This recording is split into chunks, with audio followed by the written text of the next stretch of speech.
before we start, I just want to say thank you guys for having me in your lovely Discord server.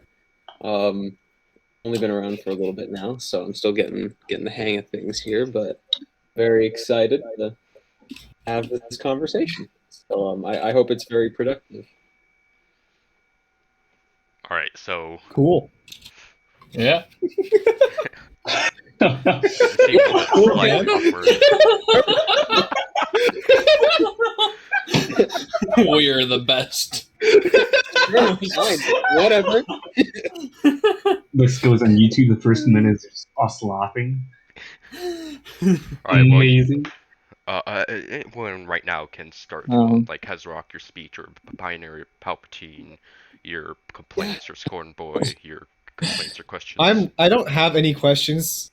Like I'm just here to like critique, like fucking make fun of other people's suggestions. What? Oh, All right, well, Scorn's gone. I'm kidding. Maybe. Well, so who's going first? Who's going first? Complete silence. I swear to God. Well, I guess I have to make my Hezrock should go suggestion. first. I think have Hezrock my should go suggestion to give. Well, I should go first. Well, is Scorn throwing me under the bus right now? Yes, I am. I think Binary should go first. Yeah, I got an important suggestion. So I've always been thinking, man, player stations would be cool. But every time we try to do them, it doesn't happen. They just don't happen. So I was thinking, what if we did player stations, but like simplified so it actually gets added to the game, and then we can add to it over time. That's a very good suggestion. So are we starting there? Sure. Yeah. Stations. Okay, because stations. Was Binary. Was that Binary speaking as well? Yes. Yeah. Okay. Just want to make sure. So I'm taking notes on my end, so I want to make sure that I'm attributing them to the correct person. So you're saying a simplified system for stations. Actually, I do like this idea. Hey, actually, Binary, remember? But like what? Well, hold on. Binary, remember back in the day, real quick, the outpost idea of like little fucking tiny stations out in wild that you could just put like a fucking tiny little refinery station or like a manufacturing station that you could just put out in wild and just leave there. Remember that initial concept from a while ago? Yeah, I do remember that. Like, why don't we just do like some shit like that? Would be awesome. Yeah. So, just to kind of bounce back to Binary for a second, in your mind, what features would a station like this have? Well, I feel like the best way to make it so it doesn't really mess up the game balance is having it so it has like local storage, so you can store things there. You can refine materials, maybe build some ships, but there might be some limitations, like you can't make a destroyer or something like that. There are reasons to go back to Citadel. I don't think they would make. I don't think they should be able to make ships. I don't think that's a good idea. Yeah, I think that should be like for actual stations. That's valid. I think maybe. I also, I think a good idea would also be to not let people land in them. I think having a situation like a spice platform, where you actually access it from the outside, that could be interesting. That would be interesting. What other features are you thinking for this Binary? Besides, because you've mentioned local storage and industrial capabilities. What about like? Do you envision anything on the PvP side of things? Do you envision anything for factions? Like, really flesh it out. I want to make sure that we kind of like cover as much as we can, so that way we get the most out of this conversation. Because I genuinely. One of the original reasons that the stations didn't come out is because we were super worried that every time a faction decided, I'm going to go destroy a station, it would crash the game and everything would suck. So I think that still applies. If the game gets a little bigger, we're going to get back to the scale where we're just crashing servers whenever we fight. So that problem still exists. I think there should be a less direct way to destroy these stations. We can have more. Yeah. Okay. A less direct way. So not like a, because like, don't get me wrong. If we did do a station system, I for me personally, I would love it if down the line, once Roblox is able to accommodate it a bit better, we could add mechanics like siege mechanics, because I know Yeah. a lot of people like clamor for I want to be able to attack it, I want to be able to destroy it, I want to be able to screw with other factions and ruin their day. Like we hear that all the time, right? So I'm just like, yeah, totally. It sounds awesome. Now, in terms of what Keth has told me, the first iteration had a lot of technical limitations. The second one that we did during Accelerator, that was overly ambitious in the sense that we had too much clutter in I guess in the realm of what we wanted them to be. A lot of people mockingly called it, was it Tycoon? They were like Tycoon simulators or Yeah, whatever. that's what the I was big like, complaint okay, was. like yeah, I get it. It makes sense that they would see it that way, but I do like your idea of indirectly screwing with the station in ways, because if we can't have that like that siege, then what is the alternative? So an indirect PvP solution. That's good. That's good. You were talking about like capacity in terms of like who can be on your station. Do you That want was it like Scorn. I I guess think that was Scorn. Wait, what? oh that was Scorn? Okay, So so keep You were going. talking about how like you wouldn't necessarily land on it, but No, you wouldn't land on it. I was thinking of it kind of like a spice platform, or maybe something like an FO where you can't switch your ship to keep it to keep that wild aspect there. At least for initial stations or whatever. Yeah, that makes sense. So like if this was an outpost situation, like are you saying it wouldn't be something you can necessarily fly into? Yeah, I just think that it would be good to have like a like a cache or something, like a random storage out in wild that you can just access from the outside, then quickly just go back to whatever you were doing. Okay, that's an interesting idea. I'll write that down anyway because I think that is really interesting. I don't think that's ever been brought up before. It has actually. It was in initial development with the first iteration of stations. Oh, you know what? That was before my time. So it hasn't been brought up. Respect your elder, bitch. All right. Anyways. Wait, So binary. it's just a mobile. What? Just a mobile storage. No, not mobile storage. It would be immobile. You fucking. Yeah, but it's just a wild sorry, storage. I just want to bounce back to binary for a second. Is there anything else you wanted to mention during your time slot there, binary? Because we still got plenty of time. That was the main thing I wanted to talk about. Unless you guys want to hear about my recent coding project. No. Trying to find new incredible ways to break the game. What is it that they say? I mean, if it's cool, you can share it. I mean, I could like find a bunch of people who can break it, like renaming and like other people. Scorn always finds a way. Yeah, I've said my piece. Was it they say I yield my time or whatever to the next person? Yeah, I guess that makes sense. Yeah. So has Rocky going next? Yeah. Okay. So my concerns are not really with whatever stations you guys are talking about. Since I saw player faction improvements, I was thinking of feedback with regards to how we bring player factions back to life. And get rid of exploring... No insurance. Get rid of insurance. Hey, shut the fuck up. One at a time, please, just so I can make sure that the notes are accurate.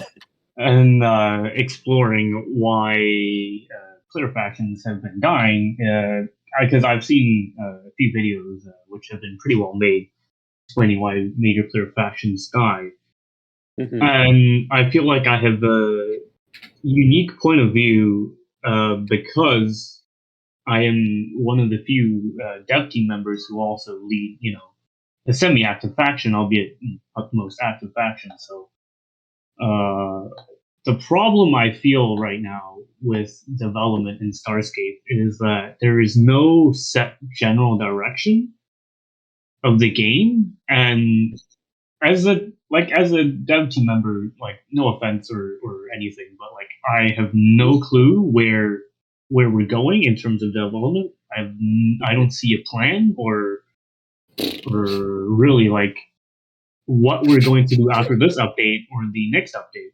Because I feel like we need clarity, or even in terms of like the community, we need clarity because we need to know what's coming, or we want to know what's coming, so we have some hope. Because right now, I feel like the community is far too disjointed from the development team and the people behind planning of these new updates. Because I'm gonna be honest, I don't know who decided we're going to do relays. Like, I don't remember having a big discussion about it. It just came out of nowhere. We're doing relays now. We're doing relays, right? Okay.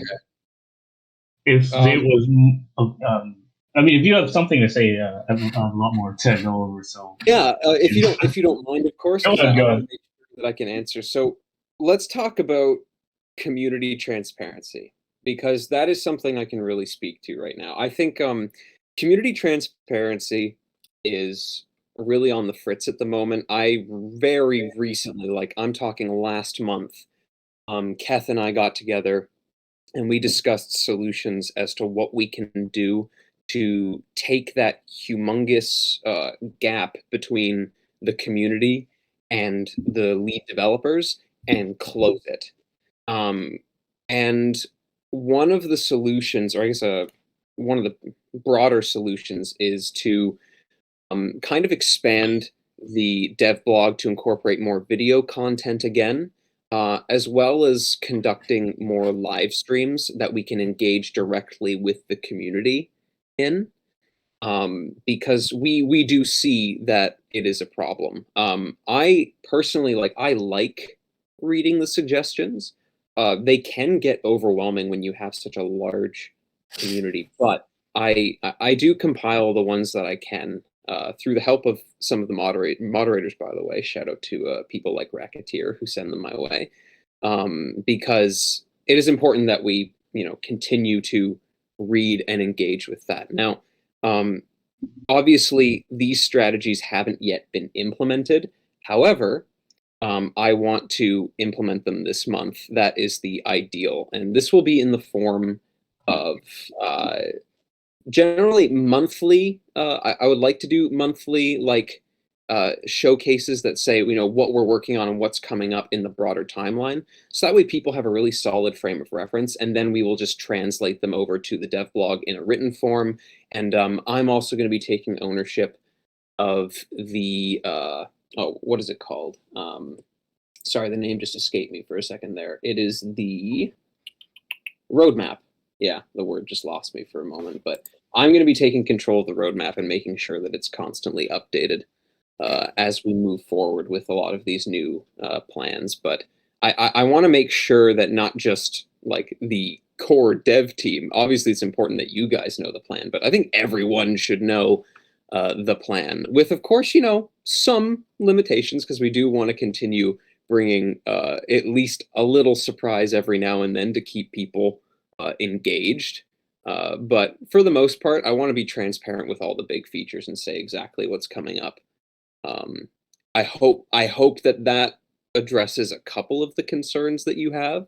If it doesn't, feel free to rebuttal or anything like that. I'm happy to make this a conversation. So what features are coming? Whoa, what was that? What features are coming? Scorn just wants to get to the point. Scorn.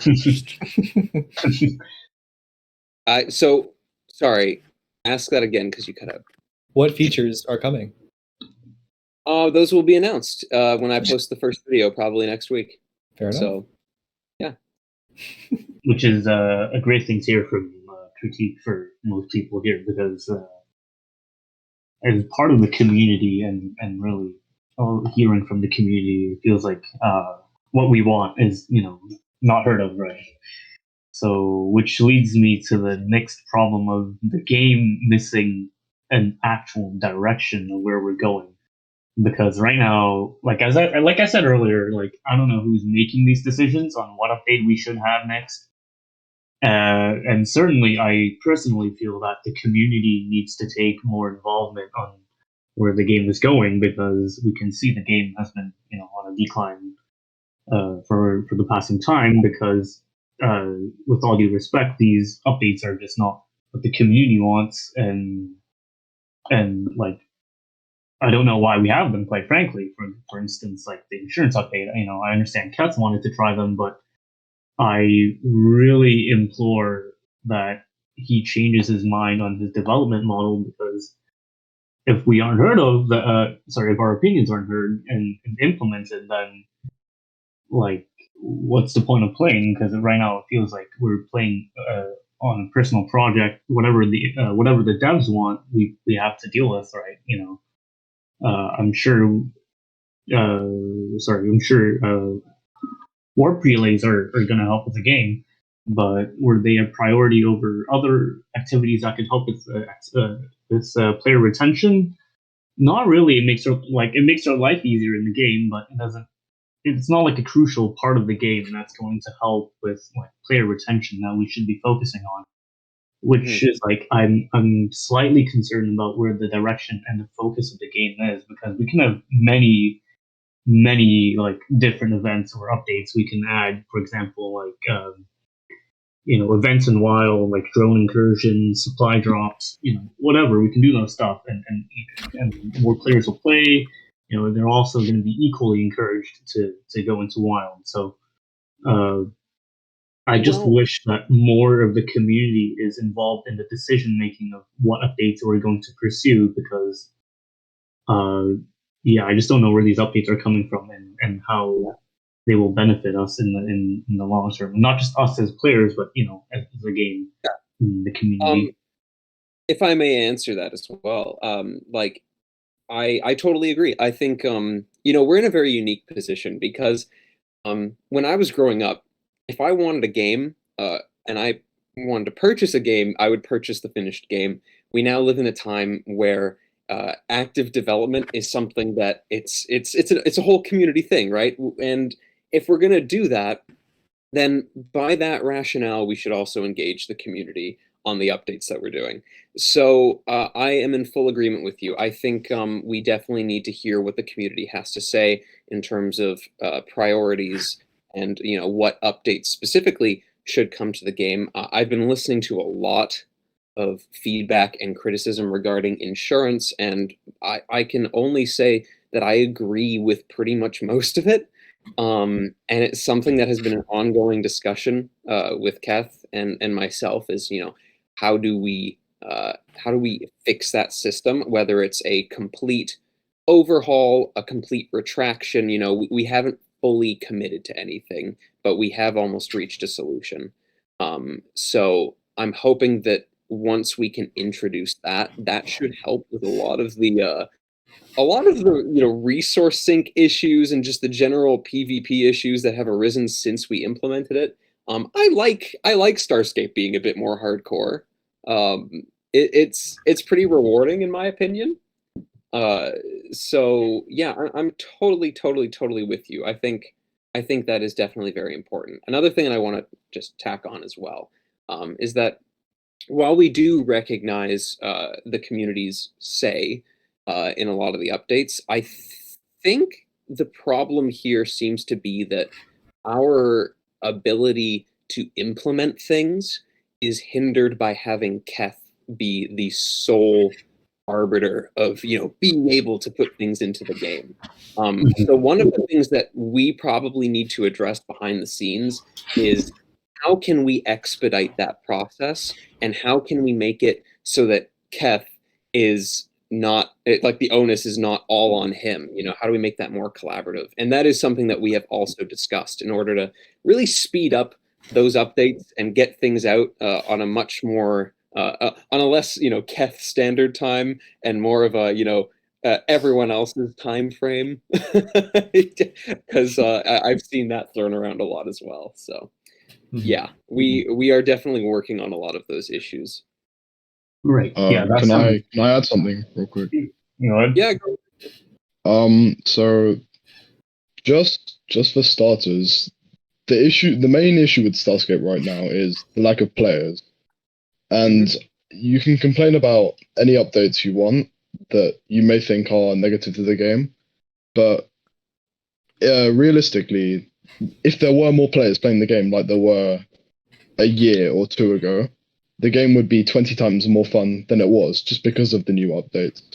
But the new updates aren't doing anything to retain players or regain previous players or take in more players long term and not just hopping on Starscape, having a look at some fancy warp highways and logging off again. The updates, all the updates I've seen in the last few years of me watching have just been like, ever since Faction Warfare, there's been nothing that is going to bring the declining player rate up. It's all quality of life changes. And for me, if Starscape has no life right now, which I think it does, the quality can't change. Mm-hmm. That I don't understand. I know. Just give me a sec. Sure. Everyone's talking about active development, but the game has been in quote unquote active development for like 3 years now, and it has not got any better. It's been getting worse. So if the game is going to save itself, something has to change. Didn't he literally just talk about that? Like he literally just talked about it. I know, which is why I'm addressing it, retard. Well, let's talk about player retention for a second, because like that is something that can actually be very easily improved, and there are obviously there's no one solution. So let me actually preface this. There is no one singular solution that we can like add as an update to the game and magically fix the game. I think we all know this, but if we want to talk about, hopefully we all know this.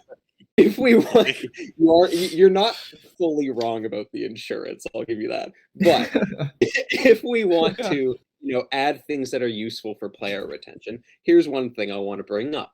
I've been talking to Keth about this because we have the math to prove it, that we have a significant drop off of players in the tutorial of the game, because it is aimless once they finish it, or it's just not attention grabbing enough. We have a really, really horrendous onboarding experience for the game. Well, okay. It is. Oh, one second. It is super unfriendly to new players, and I think there's a lot we could do to not only improve the tutorial itself, but make it so it actually drives interest into a lot of the core features of the game that really, the community is based upon. Things like faction warfare are integral, but there isn't really a streamlined process for the player to get from joining to joining a faction. It's so muddled with all this minutia that it's virtually it's hindering factions first and foremost, but more so it just makes the game very unappealing to the average player. We're losing a sizable base of people solely because we are just not investing enough effort in the onboarding. And then, of course, you have all of the actual gameplay issues that follow suit. But, you have to start somewhere. And if we're going to start somewhere when it comes to player retention, I think improving the onboarding experience in tandem with fixing a lot of the underlying game loop issues is the immediate priority. And I'm hoping that we can start to address that a little bit more. Because so far, I've only been at this for like a month and a half now. It's definitely a huge priority for me. Okay, so I just have a few things to say, if you don't mind. With regards to the player retention dropping off with the start of the game, I completely understand. You have to fix that, but I feel like it can also be attributed to players joining the game and then realizing, okay, this game is just not for me, because this is, ultimately a hardcore game. So it should not be overly the focus of what we're doing, because with or without that drop, right, we're still going to be able to obtain 400 or even 600 concurrent players with the proper, things we can do in game. So I quite actually think that the tutorial wasn't, like, a tutorial is a priority, but it is not a priority over the things we do in game and the in-game activities that we can engage in. And furthermore, we appreciate that you're giving your time to talk with community and etc. and bringing it back to Keth. But what I wanted to say is that personally, I feel that Keth needs to be talking to more of us, rather than just one person bringing up the views of the community, because everyone has different perspectives of what the community is trying to say, and everyone talks to different people, and like there's so many opinions out there, like with all due respect, that you might not be able to capture that other people can. It is difficult to get every single voice, I will admit. But I should also clarify that my role, I initially started with graphics and, doing lore related stuff. God, I said the L word. Please don't spam the chat. However, I think my role has now evolved in more of a, a more community driven role. I'm moving away from the graphics and moving towards something that will help, build a better relationship between everyone. I agree, Keth can totally have a better communication with the community. Don't think Keth should have the majority of that responsibility, because if that ends up being the case, it'll massively hinder development. Right, I agree with you. I think my priority is to make sure that the communication with Keth is meaningful, as opposed to just more often. I think if it's meaningful each time that it happens, and you can actually, have proper takeaways from it, and people feel like they're heard after that interaction, that is a lot better than just having him type up dev blogs and often forget to update, the community on his personal, like, day-to-day happenings that might be impeding development. It's really difficult for him to communicate right now, especially with a lot of the real life situations that are, kind of holding him back from being a bit more transparent. So my hope is that I can take a bit of that off of his plate so he can focus more on development, and then I can be a more direct line of communication, and then we can have more events with him and actually, have him more engaged on his part. Right, I completely agree with you that we need, more community engagement, but not everyone, because, it gets tiring for him. But what I'm trying to say is that we need more lines of direct communications to Keth. For example, like a committee of like 6 to 8 players that engage with the community and know what they're doing in game, and know how the community feels, because just having that one line of communication is just not enough. Keth needs to hear from more of a small group that takes information from the community, which I feel is just missing. Like, I understand that you're trying your best, especially since you're moving from a new role,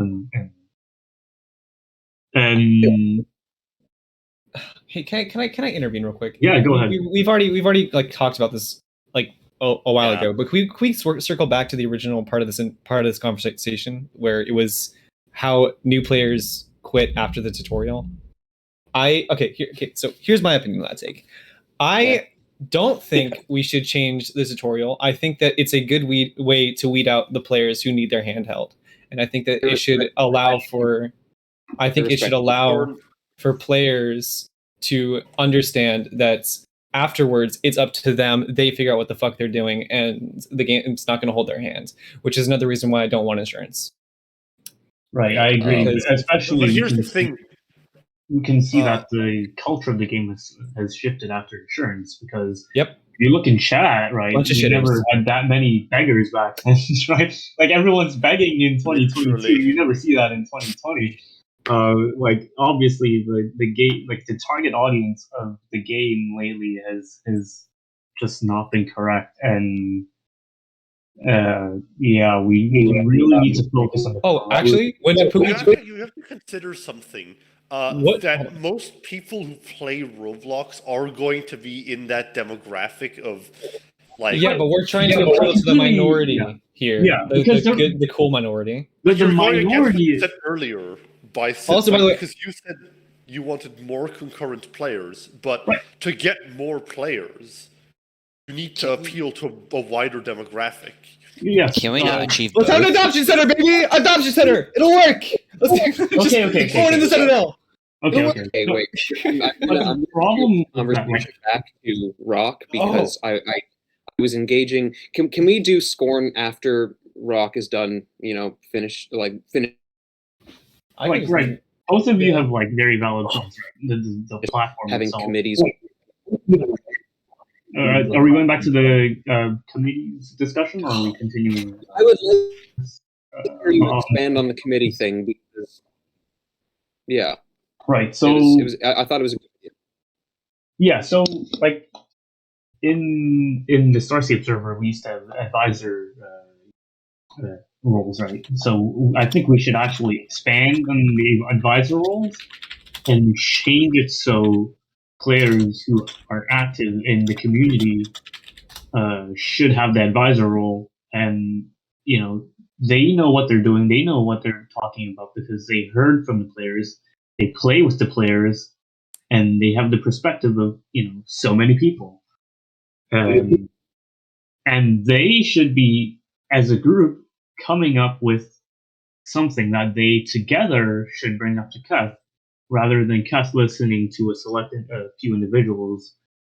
And with the committee, we can have a very diverse group of players that can bring ideas up to Keth that reflects on what the community wants and can improve on what the game needs.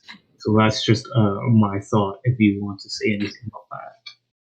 All I imagine. No, Hey, hold on, Scorn. I just want to answer gotcha. that. I think that's a really strong idea. I like involving the community in more things. I think that is the natural progression.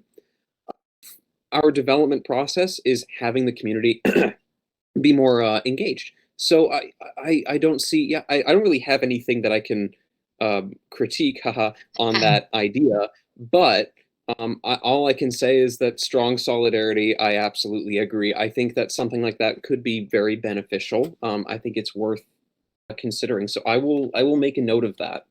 Absolutely, I will see. I guess my only follow-up question would be: would you want different committees for different facets of the game, or like one large committee with members who represent different facets of the game? Like, what are you envisioning? Both can really work, though. I personally don't think we need multiple committees, like even just one general committee with players who do everything. So, for example, we have players like Ocean Tsunami who is heavily invested in the player economy, and then we have players like Scorn who are heavily invested in PvP, who can have their say. So it doesn't have to be like it doesn't have to be multiple committees. It just has to be diverse enough with a good amount of opinions without too many opinions. That's why we have the purge and the dev team. So just a solid group of players that covers enough of what we need to know. So maybe like 6 to 8 players is realistically enough. Okay, well those are some great ideas that you brought up. I wrote them all down, and I think if there's time afterwards, we should try and discuss them again. But for now, just looking at the time, I would say let's pass this over to Scorn so that he can finally have. I have a couple things. Oh, let's go, buddy. Let's talk. Okay, first thing. Okay, so actually, real quick on the committee idea. So we're not gonna just have 8 Kavani members, all from SJC, all in the same committee, right? Like we're gonna keep it pretty diverse this time, right? The main history repeats itself. We're not gonna. With the committee idea is that you need to be able to cycle out the people appropriately as they grow and active, as they exactly. That's my main issue. That's my main issue with that committee idea. It's going to be very hard to be able to properly cycle them out. And there may be like several mechanisms to it, but I can't really think of any off the top of my head which would be good at cycling players from. That picks a random person in the server. It should not be difficult to cycle players out of the committee if they clearly just don't play the game. Look at the testing team. The testing team was supposed to be exactly this. Well, to an extent, it was supposed to be exactly this, where people are picked from the community who are. And now it's all Kavani. I mean, on top of that, a lot of people who were on the testing team became inactive. A lot of people who were on the testing team that didn't necessarily play the game. And we need to have an actual system in place for like cycling players out instead of just like 5 advisors who sit there for a year and suddenly they have very outdated views of the game, or suddenly They're just not really playing the game anymore, and we just have the same situation as we do now, where it feel like a lot of the time it feels like the developers don't play the game. Well, tell that to the guy who took my tags the other day. Just kidding. But I'm so embarrassed. I heard you play the game. It's just I'm just echoing what a lot of the community thinks. Oh no, it's true. I don't blame people for thinking that at all. I'm not going to who killed me, by the way. But what I was going to say is on the note of the committee idea, it kind of leans toward well, okay, if we're going to cycle out like a committee, it then leads to, well, I guess at that point it's just democracy, which I know ritual, I know, but I think no, but that isn't necessarily the most unhealthy thing either. My proposal would be we have a lot of ideas for how we can improve community communication. I'm going to gradually implement them. Oh, I've already said that we're going to be ramping up the YouTube and the live streams to kind of like have that be a space for community to quite literally engage with us directly as Keth, Dandy, and myself, and then the occasional guest. But that could be a very good resource, and we're gonna add these gradually and see what channels work and what channels don't work in terms of lines of communication. I think it's going to be a bit of a process, but I want to try a lot of these things for sure. Okay. Scorin, do you have anything else to say on the committee thing? Or no more on the committee. I was just But next thing I want to know is what measures are you taking on the exploiter issue? Sorry, can you repeat that last? The exploiter issue.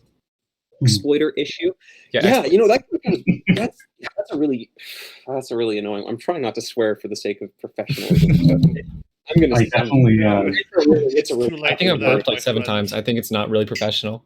Yeah, there's no more professional. You can swear all you want. Critique is never finding a job after this is posted on YouTube, by the way. Sacrifice everything for us. I think when it comes to the exploiters, that is kind of connected to the whole issue whereby a lot of the onus falls on Keth, and I wish that we had a better system. Now, I'm not as embedded in that facet of the game. So, like when it comes to anything that's a technical bug or anything like that, or just hostile exploiters, I'm not really the most qualified voice on that issue. So I'm actually going to open it to you, Scorn. Do you have any suggestions, or does anyone have any suggestions that they think might be productive in this case when it comes to dealing with exploiters? I honestly, I was just curious what you guys were doing and if you guys were communicating about it clearly. But we do talk about it. Okay, so yeah, we definitely do talk about it. I can assure you of that. Fair enough. Okay. How quickly we can tackle something, Mm-hmm. Yeah. Okay. I mean, literally just yesterday, I made a suggestion to start banning exploiters. I mean, I understand that if we ban exploiters, then some people will say, we're just going to use alts. But at the moment, it just seems to community that we're not doing anything about exploiters. And, if Scorn brought this up, then, many others are going to be thinking the same way. So, I mean, I would like to bring. What does that mean? Interesting. I would like to bring up an interesting idea: is that there's only really one person in Starscape who has the ban hammer. Right, but we are. But the thing is, this ties into an idea where there's not a lot of Keth does not exactly have a lot of trust in a lot of the people. No, he has a lot of trust in the people he works with, of course, but he doesn't have anyone he necessarily can rely on to be another dev or rely on to have a ban hammer. What do you say? But a time should come that he lets go, right? I mean, look at the current admins. You see Star and Index. They've been here for I don't know how long, a year, 2 years. It's about time that he lets go. And some of us have been trying to convince him, and maybe Critique will have a easier time bringing this up to Cass. That yeah, I mean, he said something about it earlier today, so I'm not gonna. So with the general principle for exploiters has always been that banning their account would make it harder to keep track of who's exploiting. Even with that system, though, it's taken Keth weeks to address people like Hysteria. So yeah, I think things definitely need to change and probably just go to the mass banning of exploiters at this point. Yeah, like I personally feel we need to mass ban, or at least ban a shit ton of exploiters at the same time to create that psychological effect to scare people. Like, because people are encouraged to exploit, like not encouraged, but like they're like, okay, I'm not going to get banned for exploiting, so why not give it a shot? You stay in the gray area. So that's my thought. We need to ban people because people are just going to think if the devs aren't doing anything, then why not? To argue against that, though, if I can, actually, Hatch, you go. Sorry.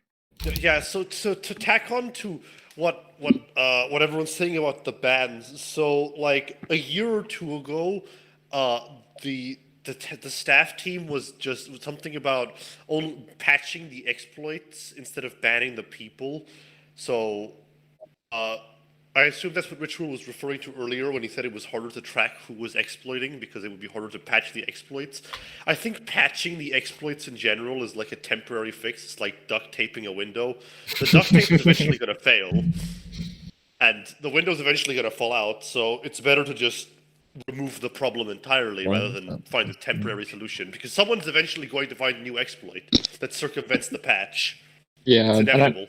I mean, yeah, and there's exploits that we are not able to track. Like, you see the leaks of someone running a bot through the entire galaxy, pinging a server every time a Vexium anomaly is found. Like, it's very hard to counter stuff like that. So at some point, we just have to ban. Yeah. Mm-hmm. But do we want to give the ban hammer to more people? Yes. Yes. I mean, there are not. Hey, so Critique right now has problems with his mic or connections. We should do an intermission for a minute until he fixes that. Okay, because I got the main course up next. Right. Faction warfare. Yes. Faction warfare. Me and Scorn have so much to say about this. Me more than you. Fuck you. I feel left out. Huh? Alright, I think Critique has his mic back. I want to talk more about economics and about the tutorial, because like the tutorial can be fixed to be a lot more engaging initially. Think of the first thing that comes to mind is something like Eve, on how it immediately just puts you like straight into like a mission. Like you're already in a ship, you're basically already in a mission, you're already engaged in faction warfare for Eve, and it already throws you through a whole bunch of stuff. So I'm thinking like something like that might be a lot better for. To be honest, I quit after the Eve fucking tutorial because I didn't like it. It was for a intro to the game. If you play later, that intro really does help for a lot of the game. So yeah, I'd say that. Personally, I probably would not have gotten into Starscape if I didn't have a friend who already played it and was able to like guide me through all the basic grinding methods, all the how to make a lot of money compared to like Eve, where I had relatively minimal input. Like Eve, I was able to go through the tutorial and at least have a basic understanding of what was going on. In Starscape, I feel like if I were to just go into Starscape right now, I had no recollection of Starscape, how to play. I would probably get relatively lost very, very quickly. I'd probably there's so many times where I'm just out, where I'm just like flying around and I meet someone who's just been like grinding in a freaking Horizon, like mining Yukon, or not like a mining Horizon in secure space, and they've somehow got a Horizon through just mining in secure space all this time. There's so many of these cases where just people are doing things so terribly wrong, wasting so much of their time, and these are just the people who like didn't just like drop the game, who like stuck around to pass the tutorial but didn't have anyone to talk to. So many of these like instances of. So yeah, sorry, you go. So basically, you want to rid the game of stupid players. Well, somehow, just the I want to teach people. You don't necessarily teach you don't necessarily get rid of stupid players. You teach the stupid players how to be not so stupid. And there's better ways to do that than just. They're not stupid. They're dumb. There's a difference between stupid and dumb. Okay, so the difference between stupid and dumb is is you don't know any better. And you do it. Dumb, I should say. If stupid is you know better and you do it anyways. So it's just that those players don't know like how to do, what to do, and whatnot. I should use the term dumb then. Yeah, you're right. Sorry, can I just add on to the tutorial? So The issue with Starscape, and this has been one which has been going on for a year or two now. It's the learning curve is really high. So new player gets a Stratos, mines up a few Coralite, and the initial tutorials were you go into wild with a otter and you mine stuff, come back. That's if someone encounters a player in wild or they get blown up by a drone, that's they could feel really discouraged. So there should be a sort of starting element so that they have some ground to start from other than just basic starter ship that you can't really do anything with and isn't really a good starting platform for you. So we give them a Radix to start mining with. No, the That's ship not you what I'm start mining saying. with is not how you mine for the rest of the game. The Stratos is not how you mine for the rest of your entire Star. You're supposed to go straight for one of the starting miners, and then you proceed from there. But no, the tutorial has you go out into the Stratos, and like the first thing you do is mine incorrectly. Yeah. Like That's exactly. And maybe in the tutorial it has you build an otter or a marlin. Something like that. Why That'd doesn't the be. game just give you an otter? You know how like doesn't the It Galaxy gives you 2,000. tutorial It gives you give 2,000 a credits, free and you could buy one. Mm-hmm. Well, maybe. Well, okay. Well, you maybe. could buy one, but, what if like, there's like push a 'em into quest it. system? Like you No, know, that's it the kind of card. like it kind of give you like a direction in which to go. Like after you get an otter, you know, it has a little progression bar that your next mission to start with is to get a honey badger, and maybe it kind of like stops after that and it lets them kind of figure out what they're doing. Although that would go under the idea of hand holding, so I'm not. I'm kind of in Yeah, between. you on that were idea. opposed to this half an hour. I know, but this like yeah, well, Zoomer just said a milestone system sounds kind of interesting, but I don't know. I'm still pretty sure the current system has you sell to the NPC market. Yeah, that too. That also is kind of shitty. I think the tutorial should end with your enlistment in a faction. And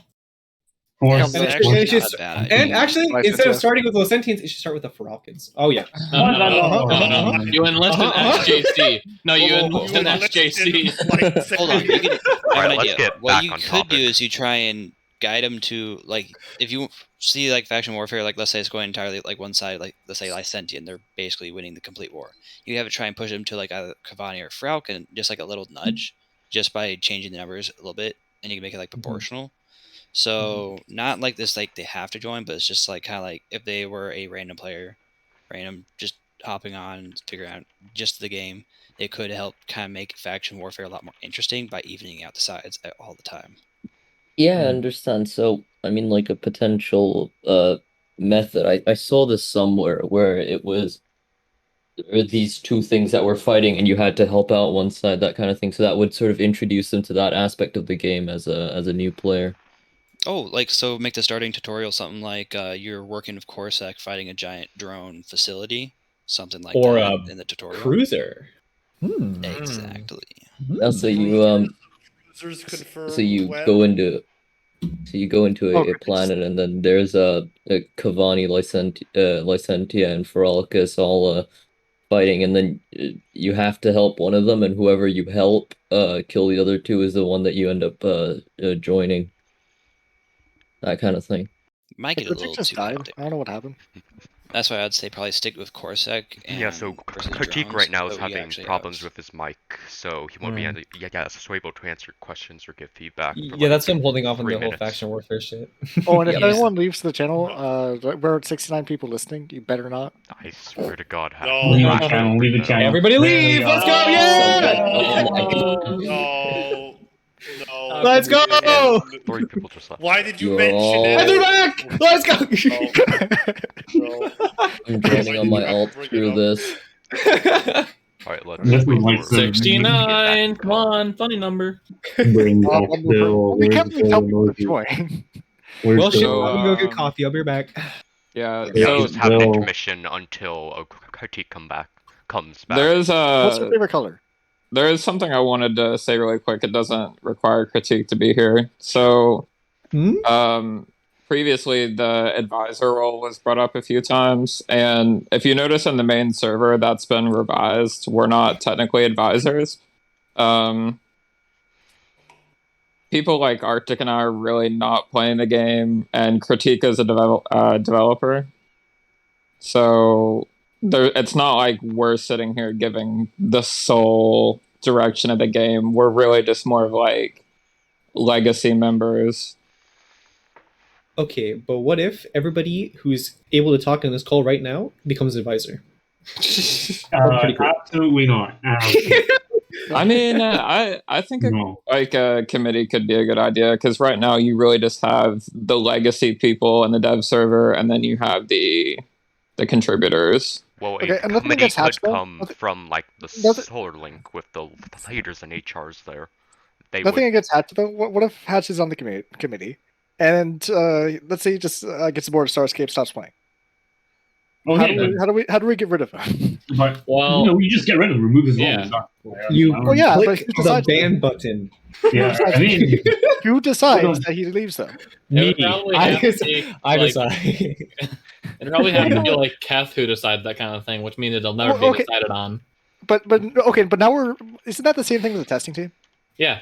I mean, I think it's hard. Would you rather the fact that purge happened, the purge only happened because even Keth started getting annoyed by certain things. But just keep in mind though, if we're in this situation where we need to go to Keth to remove a advisor because they're being inactive or whatever, like now we're in the same situation as we were in the testing team, where we just have a bunch of people who don't play the game, who may occasionally give input, but like now we have a bunch of people who don't play the game, who are sitting in the advisor role, and now in like a year we're going to be complaining about them that they don't play the game, but they're dictating what happens to Starscape. Yeah, I'm going to have to disagree with that. We need a better system than just you can check to remove them. Their input. If their input is consistently the same and that or lame, then it's up to other advisors that can speak up and say, okay, this is kind of old. Democracy. Or alternatively, have half of the committee be changed every month. I mean, there are so many things you can do that. Well, like the UN Security Council. Well, we need to probably sort of like that. Like overnight. Would you rather have the current advisor model? Like it makes no sense to continue the current advisor model instead of keeping what we have now, because we might not be able to switch, or how are we going to kick people out? Like having more people on the committee, regardless, is better than what we have now, and we can easily figure out how we can rotate people out of the committee. But it is the step we need to take right now is that Kef needs more input from more people. That's not just the same 3 people, right? Like I understand your community though. It's just going to be like, but the committee is going to be the old testing team though. That's okay. It doesn't have to be the old testing team. It probably is though. That's the issue. It probably is okay, but it doesn't have to be the inactive testing team, like team members. Like it's very clear that who plays the game a lot and who doesn't, right? Yeah. Like, but if you're in the testing team still, chances are you are still playing. And in the cases of the minority who doesn't play the game, then quite simply they aren't included in the committee. It's that simple. It's a 6 to 8 member committee. Like there are definitely more than 6 to 8 members, in the testing team that plays the game. Hello. Hello. But here's my issue with that though. So we have this entire committee, and but now we're having the same situation where we had with the testing team, that maybe the committee has ideas which Kat doesn't agree with, or maybe the committee isn't necessarily, or like maybe the committee has a bunch of people who don't play the game anymore who Kath has to remove. Like I said, we could have half of it removed every month and have new people get it. Like, the system is flexible. But now we have a situation where we have 16 people trying to yell at Kath. So you need a better way. Like I said, 6 to 8 people. And 6 to 8. Okay, now we have a situation where we have 68 people who. How do you have 6? I said 6 to 8. I have a question real quick. All right, guys. I said 6 to 8. I said 6 to 8. You okay? You guys can't do math. No, I said 6 to 8. Oh my god. Okay. Sorry. I gotta chime back in for a second. So sorry about that. My Mac decided to run updates mid-call. Of course. Because that's awesome and super efficient, right? But I want to redirect this conversation back to me and Scorn, because I still owe him. I still owe him 10 minutes. So let's go. Let's get back on track. Sorry about that, everyone. Sorry. Okay. So I want to know first of all, what your plan is with faction warfare, because I have a lot of suggestions that I would like to bring up with you. I'd like to second that thought. Why don't we just hear your suggestions? Because they're probably going to mesh well with whatever we have in mind. Okay. Well, first of all, I think improved AI, especially for like the battleship, would be a really good thing, a really, really beneficial thing. And also, I know that back when I was in the testing team still, I elaborated on the fact that disruptors should remain disabled, right? I just want to make sure that that's still a thing, right? We're still not planning on adding those like warp disruptors. Yes, we're not adding those to. No, okay, we need making sure. Suck my dick. All right. Okay.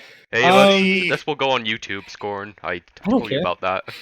Yeah. Well, have you looked at my YouTube channel at all? Yeah. Okay, well, anyways, that's what's going on. anyways. Continue. Let's keep it on. So after that, also, I was thinking there has to be some sort of, we've talked about this before as well. There has to be some sort of reward for defending systems. There has to be some sort of reward for maintaining systems. There has to be some reason to be the fucking biggest boy in the fucking galaxy, right? Like, you have to have a reason to do that stuff. Like, what incentives are you guys planning in terms of, it was a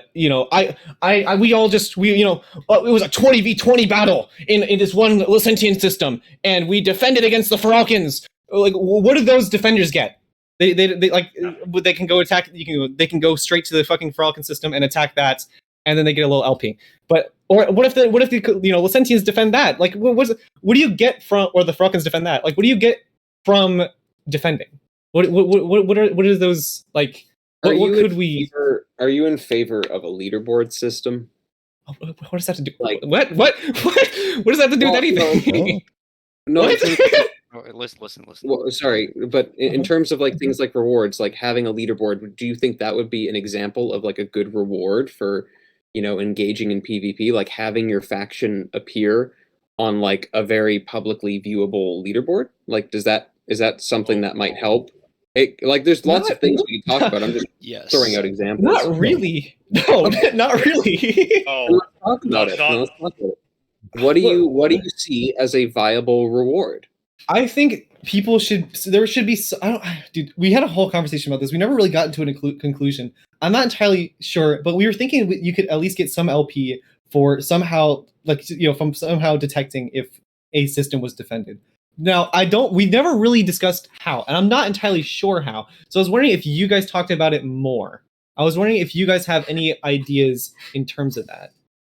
Nope. Well, I mean, let's be honest. The gold standard for rewards when it comes to player faction warfare, and it's the one that gets talked about the most, is having capturable territory and having ownership over things, right? Like, that is the gold standard. Like, we've talked about things like localized resources that maybe are only accessible in certain regions that are capturable. Like, those are things that we've talked about. But like, beyond that, I think it is still an aspect of the game that needs a lot more conversation. I agree. It's kind of the purpose of this, to be honest with you, is, what else can we do in the interim? Because, like, let's be real. Having capturable territory is a very, awesome goal to have, but there needs to be like rewards beyond that. Like, what else can we do? So, like, if you're willing, I would like to open up the floor to like everyone in this call right now, and can we actually like talk more about rewards? Because I would like to hear more ideas about rewards, because that, to me, if we can figure out a really solid rewards system that incentivizes like player faction PvP, that would be a great takeaway from this call for me. Okay, wait, hold on. Actually, no, hold on. I noticed something wrong with your statement right there. You said player factions for faction warfare, right? For faction warfare, right? We're talking about faction warfare here. Yeah. Like, but do you mean for like faction? So okay, faction warfare is not based on player factions. Player factions is unsecure and wild. Like, it's you're supposed to be fighting for your, like, NPC faction. You're not. It's not meant to be. It's like, you know, it's not meant to be like all the solo faction combat. You know, it's meant to be larger fleets. You know, typically, you know, more variety in players. You know, a lack of, like, you know, not the ability to betray each other. You know, like that kind of that kind of shit. You know. Like, so it's. We still found a way. I'm with you. I think I was just a little bit confused there. So you're more specifically. Sorry, I'm going to actually close the floor back to between me and Scorn for a sec. So you're more specifically referring to like the current like NPC capturable territory system. Is that where you're? Yes. Okay. Yes. So okay. So on that premise, we have discussed solutions. You know, excluding, we already have like a leaderboard system for that. More or less having winning conditions is something that we've talked about, making it so you can actually, you know, strive towards a goal and get some kind of reward. It's the reward that we specifically have not determined yet. Okay, that's I'm in the same situation. It's okay. It's really hard to understand what would really work with the current FW. It just the FW system just needs to be reworked entirely. Like, it needs to be fucking, like, you know, dug out of the ground, you know, like just completely like meshed around again. Like, it just needs to be completely reworked. It's like, it's so flawed. Like, there has to be some better ways for shit like that, pretty much. Yeah. Okay. No, I'm totally with you. Okay. Sorry. I'm sorry for the confusion there, but I'm glad we could flesh that out a bit. So, yeah. So we are really in the same boat then. It's like we know that we want to have features like an end game kind of mechanic for when you start that war, and what does it look like when you get to the end? Victory conditions. So I'm going to write in big bold letters, victory conditions. That needs to happen. Wait, so what would victory look like in the case of what does that look like? It looks like what's happening right now, by the way, with your border. See the map right now, dude? Yeah. Scorn, I'm sorry that I don't want to tap orange dots on the map that I'm going to lose after 6 seconds. Well, that's a problem. That's what we're discussing. That's a problem. You need to want to do that. No, it's Context, Hatton and Scorn are the two, or Lycentian and Frolkin leaders, respectively, or pretty much overall. Well, Megas owns Frolkin server, Hatcham owns the Sentient, and I'm just one of the Frolkin peoples. You know. I mean, so when we talk about victory conditions, right, and winning it, like, we do, obviously the easy answer is, we just give out loyalty points. But I know that people want more than loyalty points, and I think there should be more than loyalty points. So. What is the more? So, like, are we talking economic rewards? Are we talking? I have no idea about that. I think economic. You can purchase a ship with loyalty points. What if you could do something with the loyalty points? Because it's just a number that goes up. I really think you should be able to transfer loyalty points into credits, other than fucking buying holo projectors and then selling that shit. I mean, okay, so are we kind of like agreeing on a more like that loyalty points serve more functions than what they currently do? They should, like, definitely. Okay, so expand. Like maybe you could. Here's something hypothetical I just came up with, like hiring NPC mercenaries to go with you into Wild. Yes. That could be interesting. That could be cool. That could be really cool, actually. Yeah, I like that. Oh, dude, they're just gonna warp between planets and ditch you. Thanks for the credits. We'll never attack an HQ. Never attack an HQ. Oh, that's another thing. AI should be able to fucking attack an HQ. Yeah. Why do they not do that? Why? Yeah, like trading in like loyalty points, and you can like get certain ships which you can deploy to regions, right? Being able to like you spend loyalty points on like 5 fighters, and then you click the region at a certain time, and then everyone can click that. Everyone can decide to send a force at the same time. Wait, hold on. What if admirals, like fucking people with, or like the highest rank in an NPC faction, right? It allows you to control the fucking wandering fleets, or like the HQ fleets in a system, and it can like send them places. Logically, if there's an ult, the issue is if there's an ult, you like you grind up. You just get a bunch of loyalty items, and you grind up to admiral status. You can like, for instance, like constantly direct all of the all the licensing. But what if it could be like it could be overruled by majority? Like if there's if there's one alt in like we have 3 alts. Hell, you make it 3 alts the fucking highest rank in a faction? It's not that easy, bro. Not even You don't need Let's stay on the Alright, topic guys. of faction warfare. We're on the topic of faction warfare. Back to between Scorn and I here. So I took a lot of notes from that brief conversation period. Is there anything else that you want to discuss? Oof, Mega, what else is there? Mega, anything else I'm forgetting? It's not rewarding. Why would you want to do it? Yeah. Okay. What incentive is there to go into orange dots other than making your imaginary LP number go up?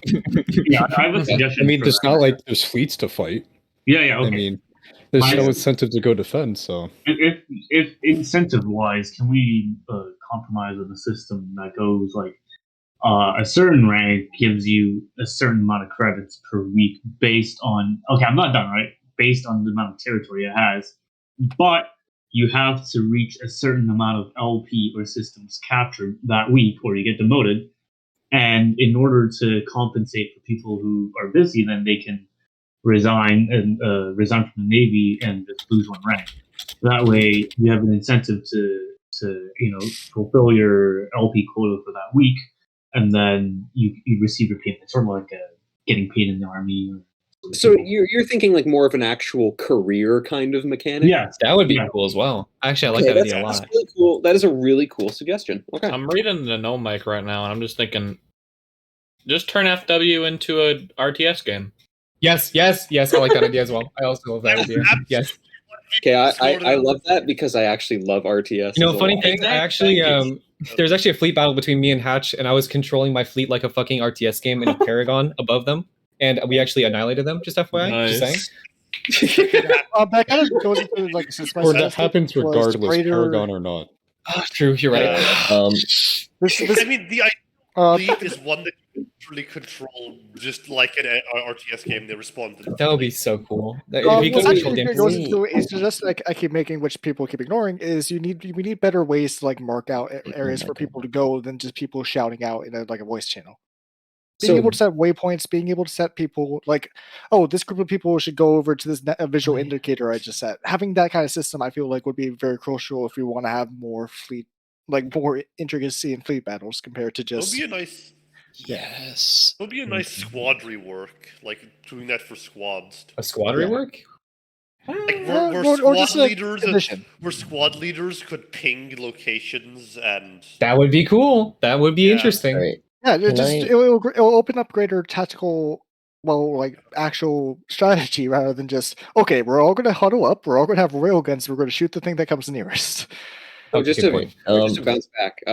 So, Scorn, like I said, is there anything else you want to bring up? Honestly, I'm enjoying the conversation topic. I'm just kind of, at this point, adding on to the ideas being thrown around already.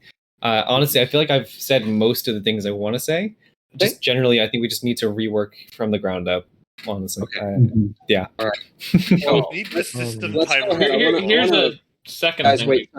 I want to move on to the next individual person because I want to make sure everyone gets their time. Because we still have the questions from the actual chat that I want to get to as well. This is gonna take forever. Yeah. So let's move on. Who's next? Who wants to go next? Me. Okay. Who said me? Patwig. Okay, Patwig, hit me. I'll make it real quick and simple. So I had 2 main things to talk about.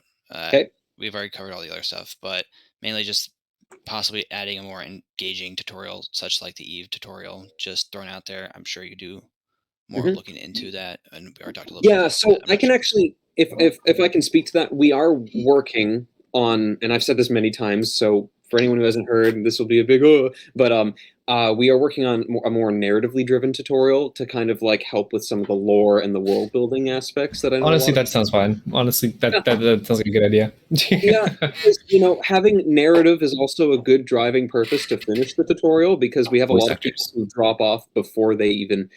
Have you seen the scary AI voice acting thing that exists now? It's kind of crazy. I did see that. Beth and I talked about it, but Dandy could literally voice everyone at this point.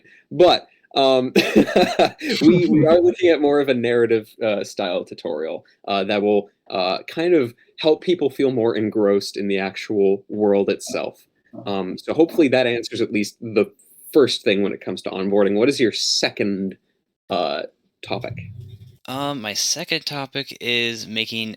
Okay, so you can go out in the wild, you can mine, but after I just want something that I can basically build like a structure out in wild, not like a player station.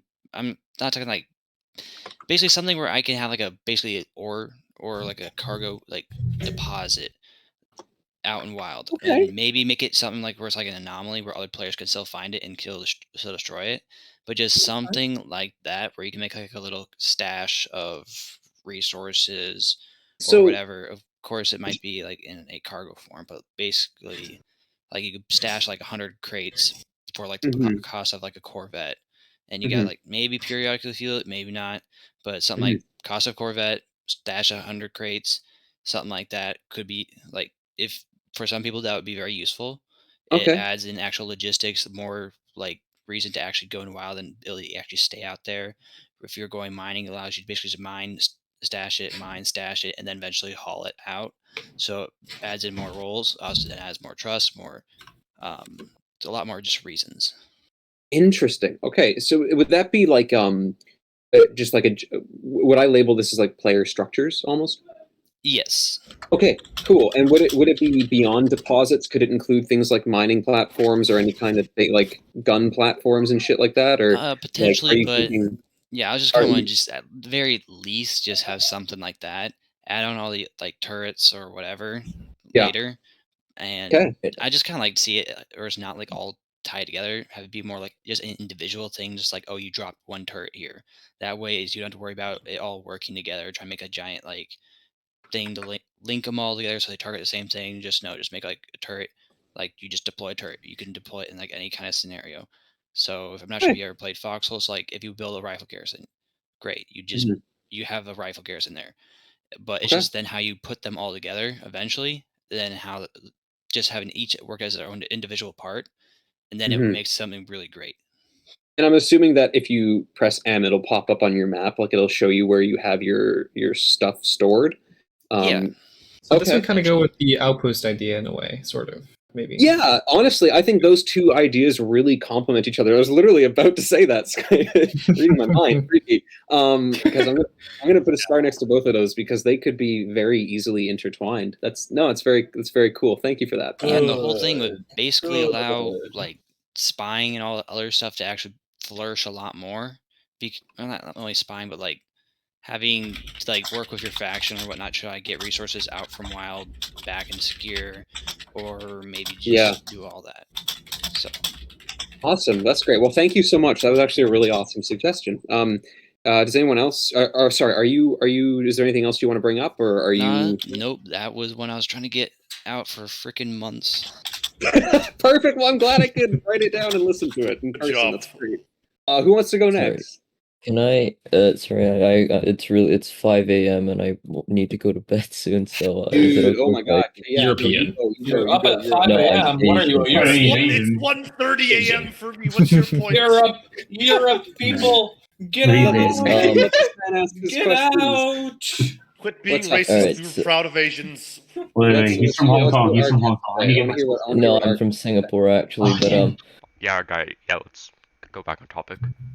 So a lot of the stuff that was discussed in this call, they were great suggestions. Don't get me wrong, but they were mainly on the sort of path that Starscape's been on for a long time, just putting out solo updates. I know it's been mentioned before, but Starscape is not a solo game by any means. In fact, I'd argue that multiplayer activity is the largest factor in Starscape, rather than just soloing for things like mining and stuff is fine. But other than that, even mining would have a multiplayer aspect to it, such as escorts for VX anomalies and things like that. But with the recent updates, such as warp relays, I know it's been mentioned before, and the ancient update is the one that comes off the top of the head. that's been sort of mainly focused on solo and solo activity. So you go out there, you get a beacon, for example, and then you come back and you solve said beacon on your own. So that I feel that there should be more things to encourage player get-togethers and stuff. Another thing. Sorry. Oh, sorry. I just want to clarify. Like when you say players getting together, do you mean that just like exclusively in the sense of player factions, or do you mean just in general, like getting together with groups of people, even if you're not necessarily affiliated with each other? I mean, something like faction warfare, I feel did something like that, but also a bit of both actually, because faction warfare, if you see an ally in the same system, and you want to take that system, you usually just communicate in chat, hey, let's go to planet 1 to take down Jen or something. But if it's but something like player factions, like Scorn said, I think Scorn put it very well. Player factions for Unsecure and Wild, NPC factions for Contested. That's the divide there. So, you can't really do anything with another player in Unsecure and Wild, because you see another person in Wild, you either kill them or they kill you, unless you're both running badgers, in which case you just run. But yeah. Oh, that's very accurate. On the topic of faction warfare, I'd say that's probably the area I'm most familiar with out of everything. Yeah, that I do like. People would obviously be a lot more familiar with stuff than me, but most fleet, well, I say fleet, but they're tiny squadron battles, like 7 to 20 players, happen with 1 hour staring contest until one side gets bored and warps out. Someone hatch warps the entire fleet into the enemy fleet. So right now the advantage is entirely, if it's an even match, given to the side that's camping whatever it is. Yeah. If it's like a 11-man, I say fleet, it's not really, but I'm just gonna use that term. If it's an 11-man fleet warping into an 11-man fleet, the latter's gonna win because they'd be able to call out targets. And a huge factor is people all have different warping speeds. So a Justice would warp faster than, sorry, no, not a Justice, a Dread warp amp, I don't know, Horizon would warp faster than a I don't know, warp amp 2 Justice or something. That There's like no reason not to, by the way, because it costs nothing to replace your ships when you warp on someone. Right, so and something which I could propose, I'm not saying this is the best way to do this, but would be a sort of squad warp. So like everyone would warp at the slowest speed in the group. So it's like, let's say 1.7 is the slowest, and you have like a warp syncing Napuki. And then you guys could all warp in at the same time. I think that would make it so that there'd be some level of coordination. It would balance things out in that specific situation, which is every single contested battle at the moment. Or skirmish. That would be interesting. I like the idea of that. It's like how Eve works with the squads. Warp syncing for squads. This is actually a really cool idea. I can say personally, like with how much that I personally like engage with faction warfare, it's important for me to hear things like that because I don't engage with it often enough as like a part of a group. I'll often go and try and like just link up with other people, but not necessarily in a group capacity. Which NPC faction might you be a part of? Just asking. Cavani. I like. Well, I personally enjoy the Licentians solely because of my enjoyment. My enjoyment of Star Trek and democracy. That's my bias, but democracy.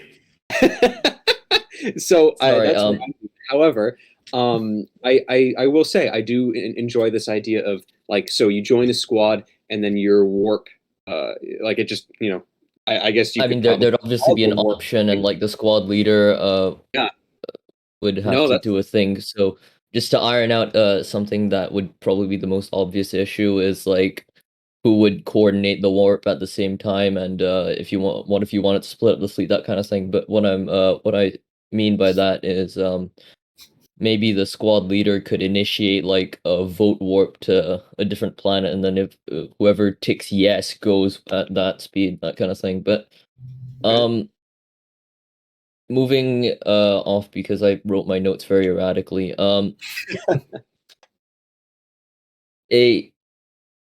I don't know if this is still the case. I'm not in the main server, but when I was still there, I felt that a lot of suggestions were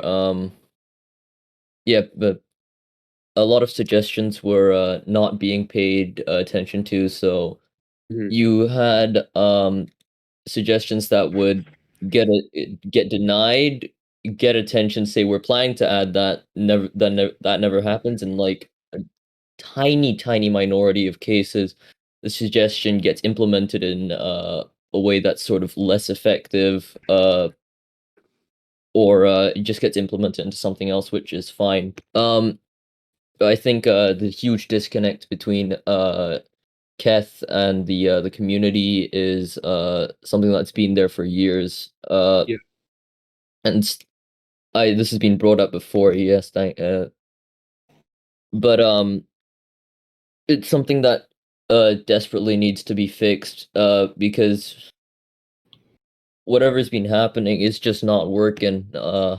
Yeah, I agree. Just better systems for this current suggestion box, such as having like a. I was about to say like having like a suggestion tier above the normal suggestions, which get elevated by like people who look over them and are like, oh, we can like we can have like a revote and like for these suggestions where more discourse and more publicity can go to them.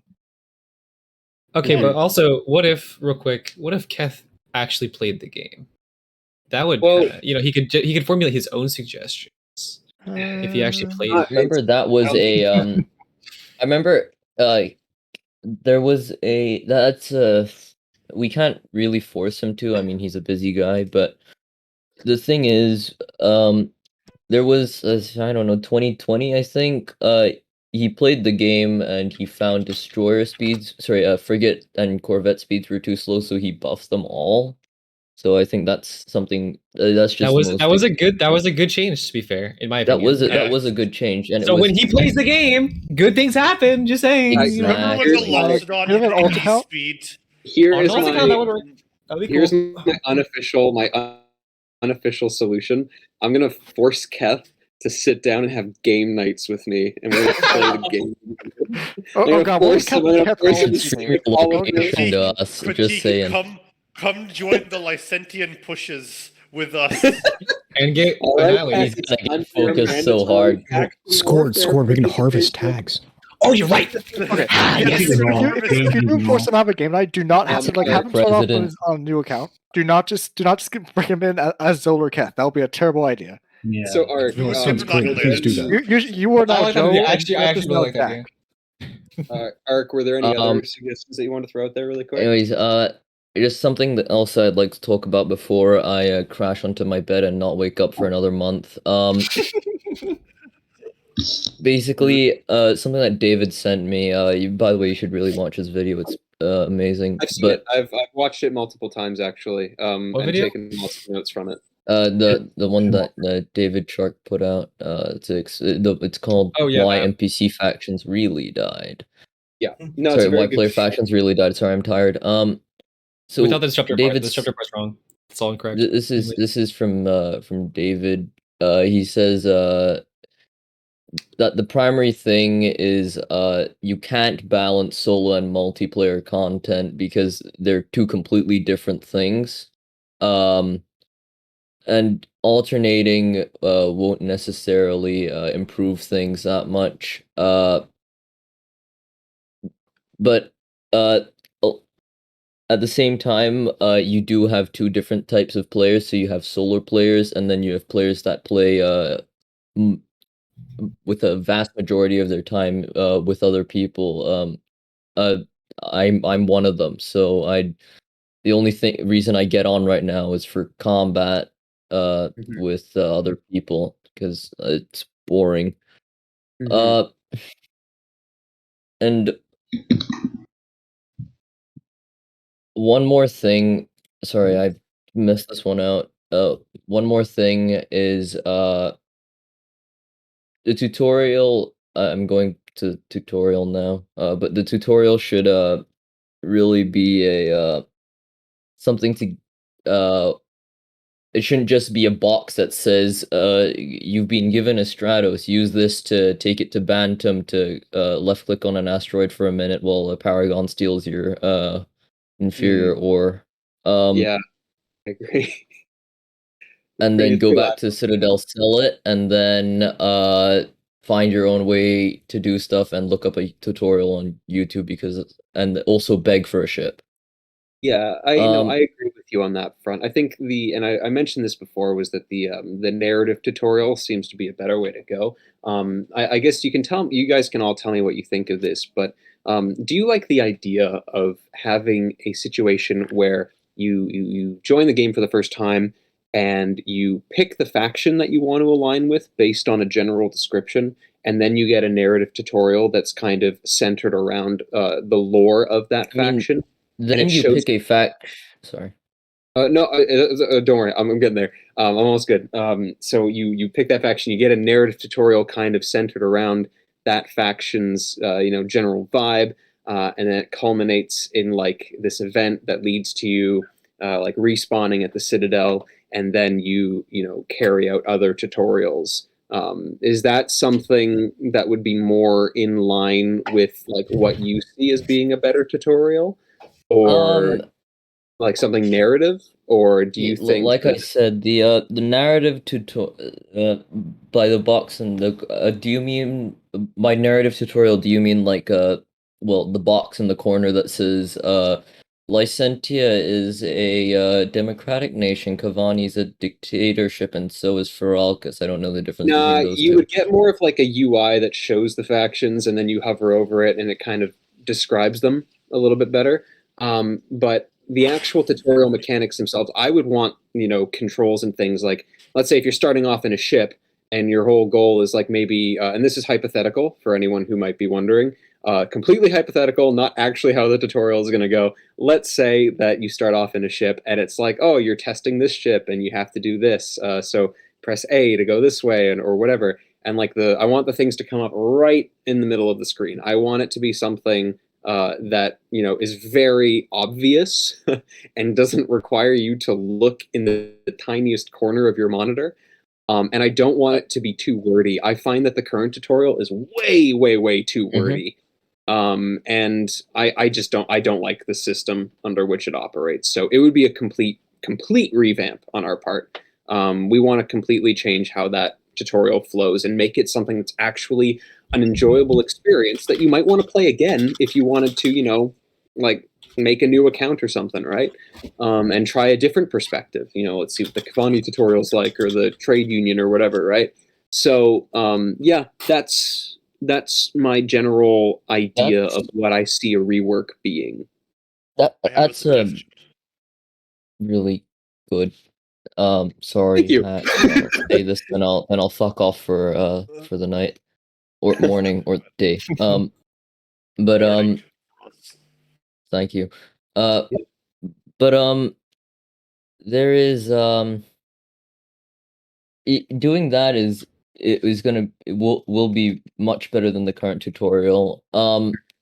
Although the idea of testing ships isn't something that that's not personally would sit right with me, because like no. I mean, sorry. What I meant by that was like the hypothetical scenario is like if you were testing a prototype ship or something like that, and that's the reason that it's telling you to like go this way or go that way. That's just a complete hypothetical. It's not actually how we're going to structure the narrative. I'm going to write an actual like much better reason to be in that situation for the tutorial. So don't worry about that. That is just a completely actually, Oh, actually, hold on, real quick. Can I ask about the whole idea of testing ships? What is like the current idea, or if there is any idea, on like a sandbox or like an arcade game mode where you could practice ships, kind of like the PTS in a way, but like I don't know. I don't know. Call it duel in the Game- Citadel. Game modes. Well, no, I mean like game where you could modes- have any ship and like fucking do whatever. Game modes are an Ford interesting is thing. deriving That's this the from a public galaxy. test server. Every ship, every Sort of. item costs 2 credits. Yeah, kind of like that. Well, I wait, think really? that's for the test server, but when it comes Well, to never mind then. game modes, I think our issue with game modes, because I know a lot of people have asked about game modes in the past, things like battle royales and things like that. The whole problem with that is that if we ever were to do that, it would take away people from the central player base, and we don't want to split the player base. If we're going to have different types of game modes, I personally am on the camp of it should be incorporated into galactic events in some capacity, where you're in the universe and you can go to places to do those things, but it doesn't take you out of the central experience. That is kind of how I view other game modes like that. Right. Yeah, I would see it as have y'all ever seen how like races and stuff in Forza Horizon work, or events work? Absolutely. They have their own, battle. Even that game has their own battle rails and stuff. You just go to a place, you get in. It's a really smooth transition into those game modes, and then when it's done, you're just out of it. Yeah, just it can be any kind of game mode and nothing specific really. Like it's like you could have races, you could have like pretty much anything. It's all encompassing, but we haven't even confirmed any like alternate game modes or anything like that. Like it's not really the highest thing on our priority list, nor should it be right now, because we want to fix the core game loop. But I think when we do things like galactic events, like that'll be a good like starting point if we want to incorporate new game modes in the future. But for now, there's nothing confirmed, nothing official. It's all just speculation. I mean, unironically, you should probably put the Among Us game mode somewhere. Like we were thinking of putting it in the observation area, so that way so people can go there and play it if they want. I think that would be cute. Yeah, it's very rudimentary, but I like it. I like Kath wanted to put it in a system like Omogast or something like that. he didn't tell me that. I agree with this absolutely. Yeah. Anyways, I'm gonna go. Thank you for everything. Yeah, buddy. Thanks for. It was wonderful chatting with you. Oh, he can still. Wow. Fuck that guy. God. I'm kidding. I'm kidding. Hatch, suck my dick. I'm kidding. So who wants to go next? And then once I think we have time for one more person, and then we should probably turn it towards the chat because I want to hear what the chat has to say before I have to leave, obviously. So let's let's hear whoever's next. Okay, so first thing I wanted to quickly add to the tutorial thing was, has anyone ever heard of this game called Avorion? Yes, I love that game. It's great. I have not. So in in its tutorial, it basically throws you into the action immediately. It warps you into a system with a big ship, and you have to fight, and then it ends up killing you off. Yep. Like immediately after. Wait, are you talking about the boss? Like the boss, whatever his name is, the third. So what happens? Wait, hold on. You died to that? Yeah, you died. You died to that? Oh, you're so you're fucking trash, bro. In the tutorial, you die to the first enemy because they just murder you. What you should have done. No, what you should have done is you should have like waited. Right? You should have waited to continue the conversation with the boss, and then you should have fucking just had your coordinates set while you're waiting for him to finish his conversation, and then just warping out immediately. Can we steer back to Starscape? Yes, Sorry, not to be that person, but I want to hear talking other games. So what is your? My point is that we could literally throw players in like a drum battleship, like immediately in a boss fight, and just kill them off after it. So like. Yeah. Instead of just making them run to a docking bay and do all the formalities, literally just throw them into the action. I think okay. So my personal opinion. So I'm assuming this is connected to the tutorial, right? Yes. Yeah. So yeah, my personal opinion is that the tutorial should end with you dying and cloning in because it sets up the player with the expectation that they are going to die in this game. That's how you cater to the hardcore demographic, and that's the point where I want people to be able to decide. Oh, is this an experience that I want to participate in? Yes, no. The problem that we currently have is that people are deciding if they want to, be part of Starscape based on whether or not they like the Stratos mining thing. Like, that is a horrible, horrible indication. Because how often do you go Stratos mining in Starscape? Never! Never! I mean, literally, throw the player I'm doing it right now. Throw actually. the player into right now. a hypothetical wild fleet with a Yeah. with a bunch of miners and fighters. Well, and have the them story. mine, and then have enemies warp on them and have them kill off their entire fleet while they're fighting. The story of Starscape as it stands is the drone threat is here. So naturally, the tutorial should be, oh, the drone threat is here, and here you go, fight the drones. Like, the fact that you're not fighting drones in the first couple minutes of like starting the game, that is not good.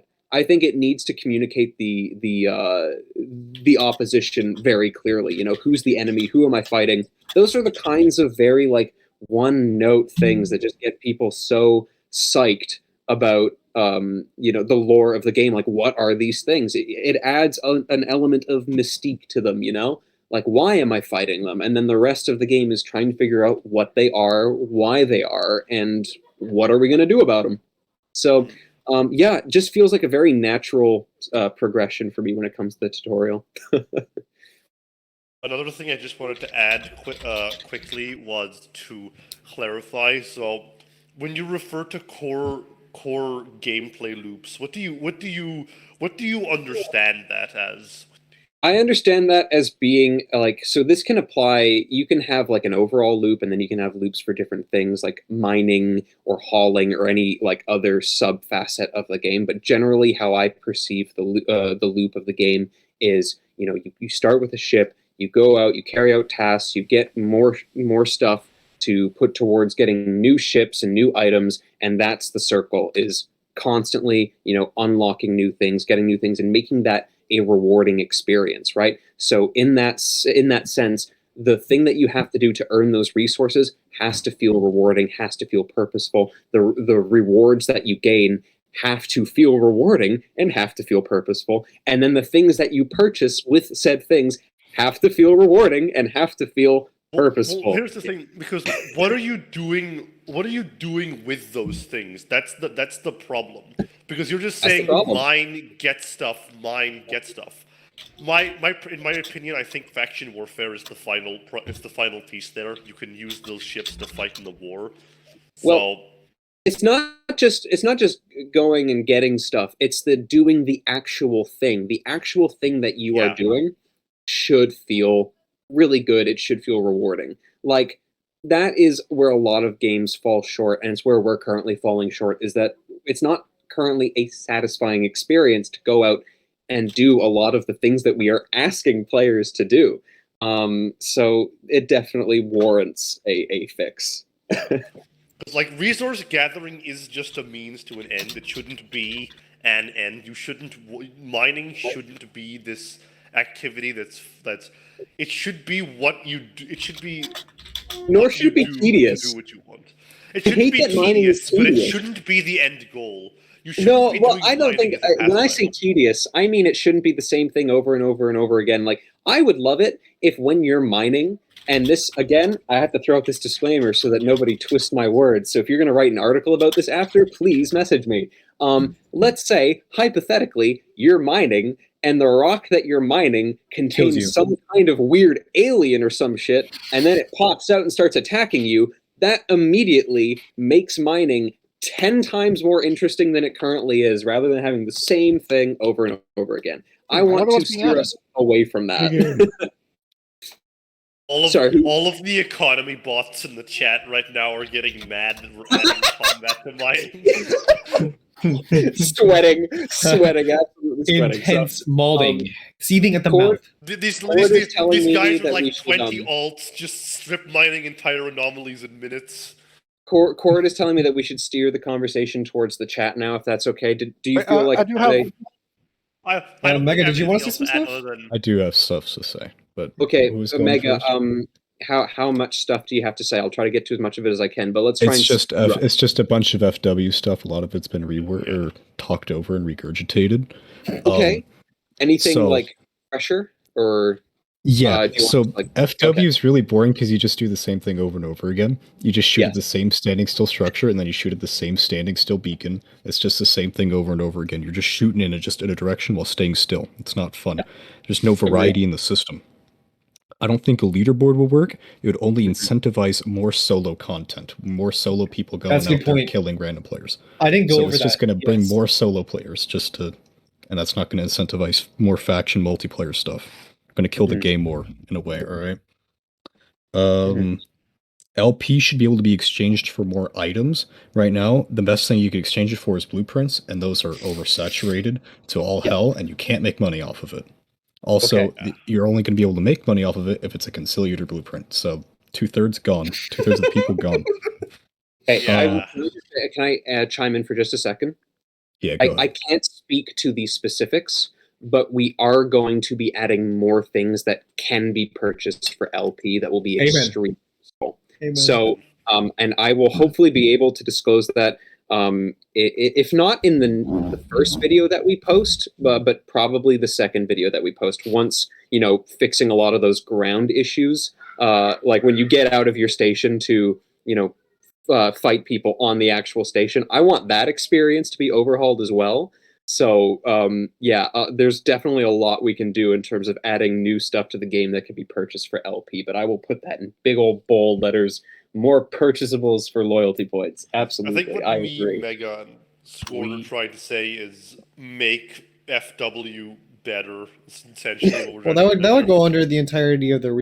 In fact, the entire conversation you and Mega have been having over the course of this stage. Yeah. Yeah. Maybe one of the ways you can capture a system instead of shooting at a beacon is boarding the station and doing ground combat. That'd be cool. That would be cool. We should do it. You're thinking yes, absolutely. Star Wars Battlefront 2 2005? Yes. Yes. Maybe sometimes instead of there being a station, there's like a big old capital ship, like a destroyer or not a destroyer, a battleship, and you have to board the battleship, take it over, and blow it up from the inside, and then come back. And for some reason, there's droidicas inside. More station. yeah, it's like supremacy. Each faction would have their own planets, presumably. Like the Kavani ship would have good droidicas inside. I like that idea of add more variety to capping systems. Just instead of just shooting generators, shooting beacon, maybe shooting something else instead of those. If I shoot another beacon, I'm going to shoot myself. Exactly. No, I will say I really like that idea of having a variety in the means through which you capture a system. That's a very good idea. I was just thinking, like, it really reminded me of that Battlefront 2 2005 experience where, you take out the shields, you go inside, you blow up systems from the inside, things like that. Like, or maybe having different types of ships or structures that you have to take out. I think that's a really solid idea. So we could get dropships now. Then you could have stuff going on the outside. Maybe you can have like fighter combat on the outside instead of more destroyer combat. Now, and then you could have like a ground squad inside too. I feel like a ground rework would probably be a good prerequisite for an update like that. But I feel like we can still implement a few systems prior to a full ground rework. Speaking of ground reworks, I just got a really good idea. What if PDTs could lock to people? That would be pretty wicked. That would be insane. It's like that one picture with the chain gun inside of a station. All right, so this was great. I'm just gonna say we're gonna turn the floor over to the chat. Oh wait, I have one more thing. Okay, hold on. So chat. maybe Sorry.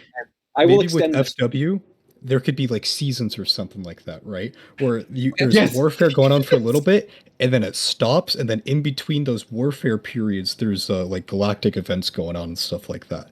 So that way, there's incentive to go and capture systems during those like quote unquote seasons or whatever. So that way, you're for like the month period that's after the season or whatever, your faction's big or something. I don't know. Okay, cool. That's all I got to say. All right. Well, thank you so much. That was a very awesome contribution to the discussion. Just to let the chat know, I'm going to be extending my time here a little bit just to be able to answer a few more questions from you guys because I know we ran a bit over time. But I first and foremost, for everyone who was able to attend, even those of you who aren't like here anymore and had to go and in some cases sleep because you were awake at 5 a.m. God. Thank you for being here and engaging with me on this. I hope it has been productive for all of you, and I hope you feel like you're being listened to. And I guess now is the time for me to take what you have said and put it to work. And hopefully we can come out with some things that'll make everyone here at least mostly happy, because there is no such thing as perfection when it comes to addressing a lot of these issues. But yes, big hearty thank you to you guys, and thank you of course to Cord for hosting this and like giving this space for us to kind of bridge this gap. It's been exceptional so far. Yeah, you're welcome. So yeah, let's turn this over to the chat. So Cord, if you want to help me siphon through here and pick out some questions. Right there, that's probably smart. Good idea. All right, and I will address them. Is there a slow-mo on or anything like that? All right, I'll put slow-mo on. That's actually, wait, hold on. It's only 5 seconds right now. Okay, yeah, we need more. Yeah. All right, I'll just make it 15. Thank you. I had a question I was going to ask, but I can wait for later. Okay, I was going to say thank you, Dragon. That's very nice of you. Dragon yeah. Bees.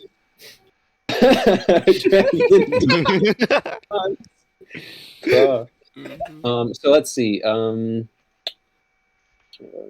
Sorry, if you hear me mumbling, it's because I'm reading a question. Gotcha. Oh, okay. No, I like this suggestion about anyone with visual impairments. That's good.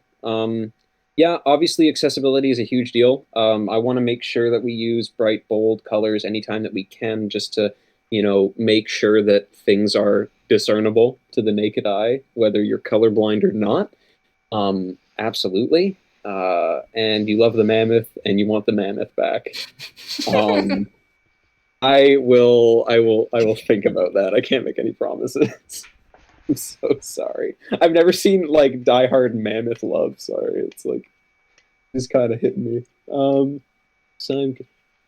My opinion on assigning more community members to higher positions in the game development. Like, do you mean just adding more people to the dev server? Like, I generally believe that we can hire people based on their general skill level.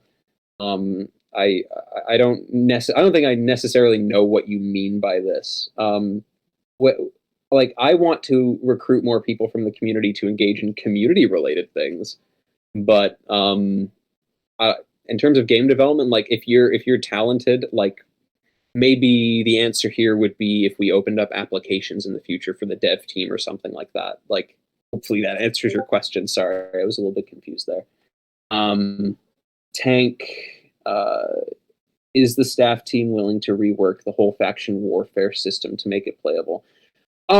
Willing to? Okay, so a loaded question, but willing to? I guess we'd be willing to if the entire system itself had like no redeeming qualities. Like the actual capture system, there's still something there that can be improved upon. So I don't think it needs like a complete from the ground up rework. I think it definitely needs like a lot of improvements, and like a lot of people here have been saying, more variety. I think that would be wonderful.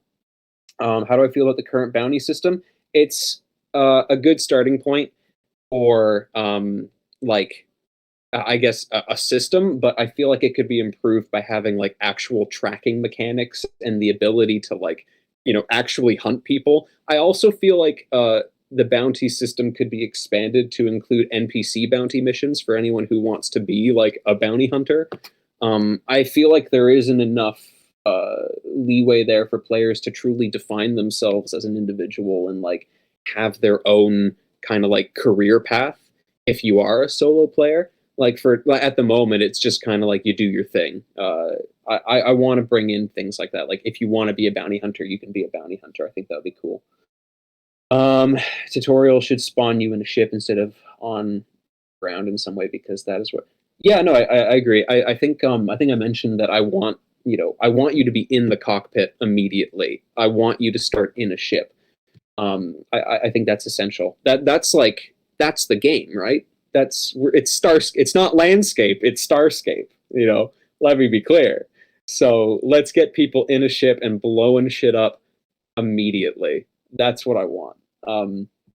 How about making faction battleships blow up like drone battleships?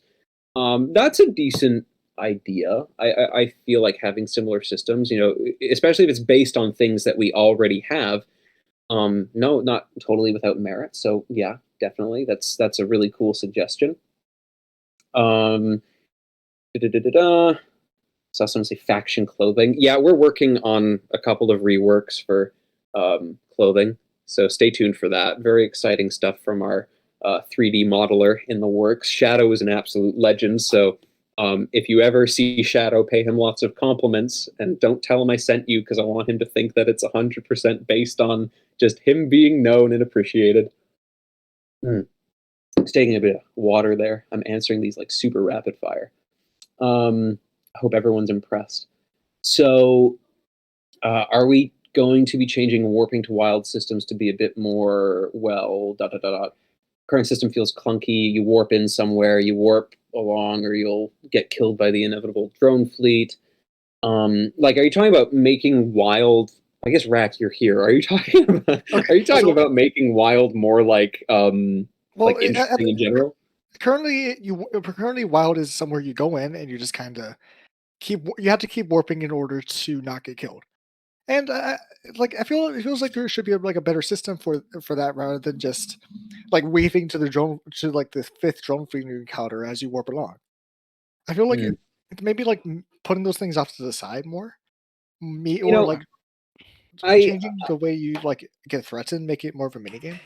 I feel like, there's a lot of threats we can add to the game that will make it more interesting. I don't think every single threat needs to be something that can shoot at you. I think having more existential or environmental threats.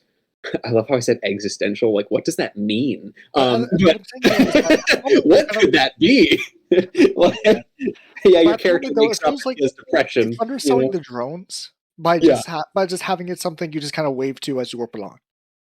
It's underselling the drones as a threat. It's underselling pirates as a threat. It makes them appear like a joke, as they would watch you just warp along. It also feels weird. Like every single system has these too. Like you warp it, 9 out of 10 planets are going to have some sort of enemy, fleet or pirate den or NPC just a threat. Yeah. So basically, saying if a player wants to engage with it, they will, and if they don't, they won't. That's what I'm gathering from this. I think, relocating them a little bit wouldn't hurt. Sure, maybe. I think that's a solid suggestion. Yeah. Harder. So add more incentives for small ship combat. So that's a good one. And thank you. Sorry if I'm not naming people, by the way. Lava Sniper, thank you. Sorry I missed that a couple of times, but I think when it comes to how ship combat currently functions, I see it as too linear. I feel like it's just you get a fighter, then you get a corvette, then you get a frigate, then you get a destroyer, and then the biggest baddest ship is obviously the most powerful. I don't like that.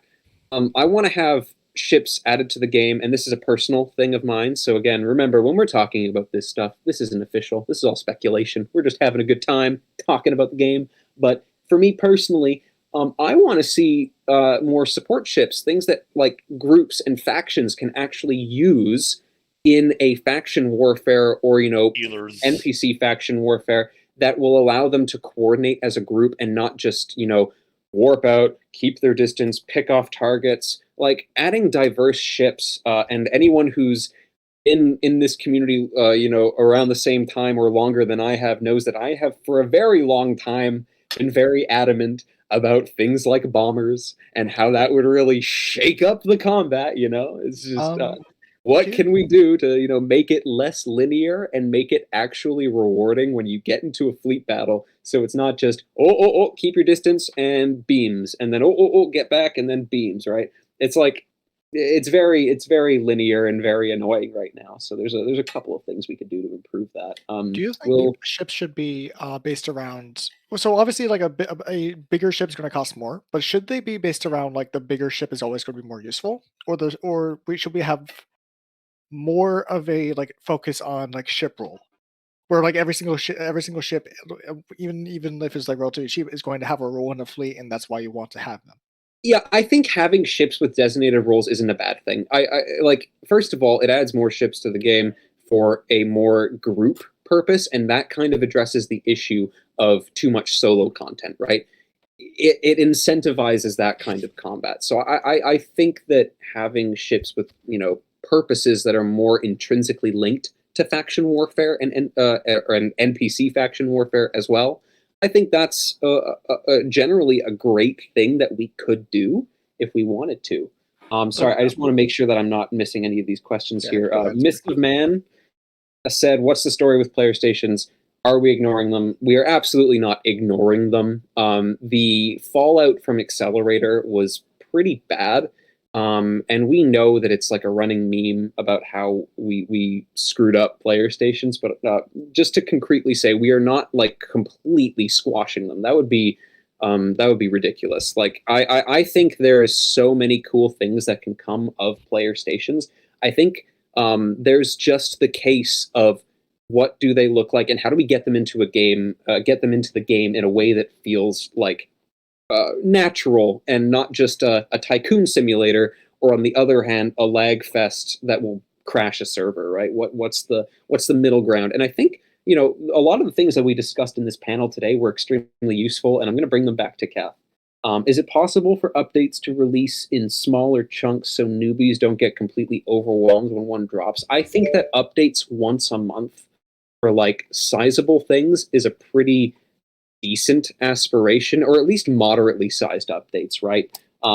My personal take is that updates shouldn't all be linear. I think that there are some things that just should be added to the game as soon as they're done. No, like having this perfect system added to the game. Like there are certain things that we don't need to wait on. And that can range from, simple quality of life improvements to full-blown like ships that we're adding to the game.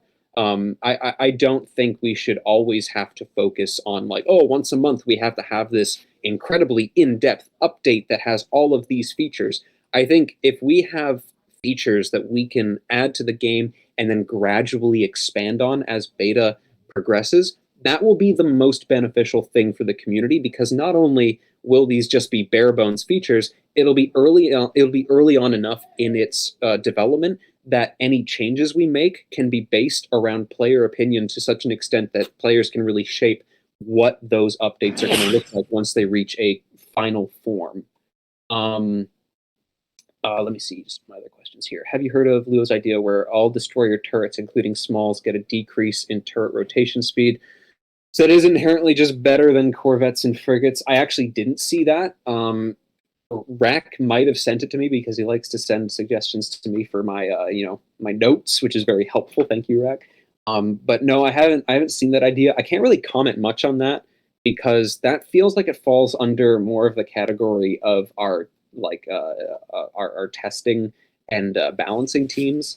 So I think I can't really confidently ask that, so or answer that. So I apologize. Dropships, ground gunships, energy haulers for faction warfare, torpedo bombers. Yeah, those are all like really cool ideas. I think again, it feeds into that whole aspect of things that we can add that make that group experience more rewarding and make coordination, accelerate beyond just picking out targets. There are actual genuine strategies that could be employed by factions to make warfare a truly engaging experience.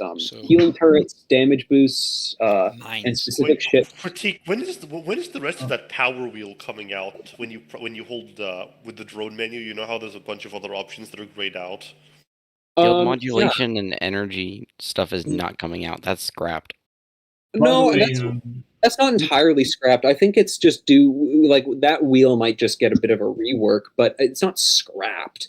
Like we want to be able to have the opportunity to fix any systems that have flaws. I think right now we're just not at a place where we can like use that wheel to its full potential. But I would just say that's on a bit of a hiatus right now. Let's see. By the way, with regards to the previous question about the turret rotations, we are suggesting to Kath or pushing to have the few minute changes to some turrets like flag or whatever. So yeah, we're working on that. So whenever it's ready, then it'll be ready.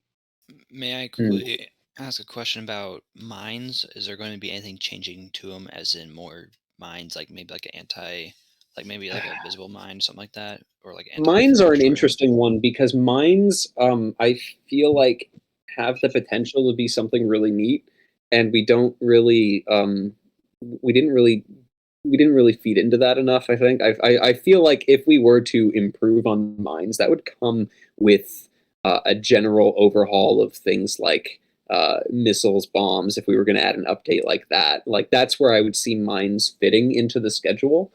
But no, you're right. I think mines deserve some love, and I think we should probably look at how we can diversify that and make it more, usable. Because I like mines. I think mines are fantastic. What about let's see. So fix to player crashing servers when sieging stations. Make each planet in a server be a separate server, or make stations multi-system. Just anything to do with multiple servers. There's a couple of issues there, David. I think it depends on if you're referring to, like, David, if you're in the chat still. Well, actually, I don't want to miss these other questions. So no, I'll scroll down. David, if you're in the chat, can you confirm? Are you speaking to like player, like if it was a player station siege, or? Okay, so if it's the problem with separate servers is that that leads to a logistical nightmare. Like if you are going to perform a siege on a station and to defend said station, and you start splitting it into multiple servers, and I'm like, how do you even put that individual player station across multiple servers like that and enable people to still, defend it? Like, there's a couple of logistical things that at least from my perspective, would be a bit of an issue. I would have to talk to Kath about it a bit more, obviously.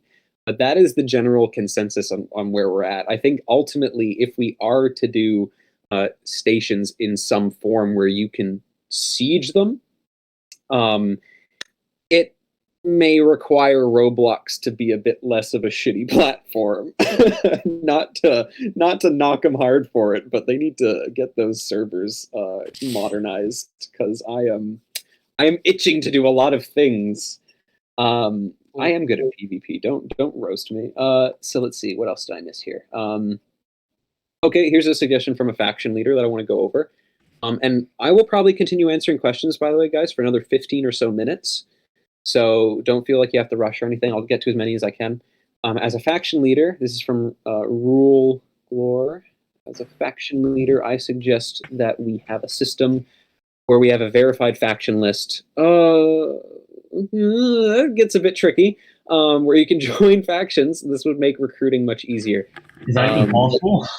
Yeah, so, what qualifies as a verified faction, though, is kind of where we get into tricky territory. It's gonna be a list. It's just gonna be SJC. Yeah. So what I'm in favor of instead, alternatively, is that we make advertising for factions just generally more accessible, so that people don't feel like they have to use the bounty system where they can make alts of their factions' names and then just set a bounty on them. The fact that existed is proof enough to me that people want some kind of advertising mechanism. Like, I think we should. Well, you need to be able to, like, the main thing is that Discord is the main way you're able to organize a faction, and you need to be able to like pipe people directly from the Roblox game into a Discord. Okay, but the problem with piping players from Roblox is that you can't communicate with them. Remember, the game doesn't support like cross-system chatting, and the only way for people to communicate would be the announcements channel, which is very, very hideous. So, I mean, it is what it is, right? You can't just like expect the platform to change for one game. So I don't see it's possible for like an in-game like faction board, especially since like most of them are going to be like 12. Can't use Discord. Like it's kind of pointless. So, back to some more chat questions. For player stations, there's a lot of player station chatter. I can't imagine why. A good idea would be for player stations that are located in wild, allow it so that drone and pirate raids could happen. This discourages anyone from placing them in wild. But well, you know, I if we were to do it, I would want people to ideally put them in wild space though. So, if you guys are building stations and unsecure, you should rethink your life choices or uninstall them. I'll consider doing it. How soon can we expect a faction warfare refocus in development if one ever comes? You know, given that's a great question, Tank, by the way. Thank you very much for that question. So I think based on this call itself, it's definitely being it's going to be bumped up in my personal priorities for what I bring to Keth. Obviously, we talk about a lot of quality of life things and whatnot, and that's great and all, but I really do think we need some meaningful changes. My general, how soon can we expect a non-quality of life update next month? So my general ethos on this whole thing is we should be pushing out meaningful updates for the next little while.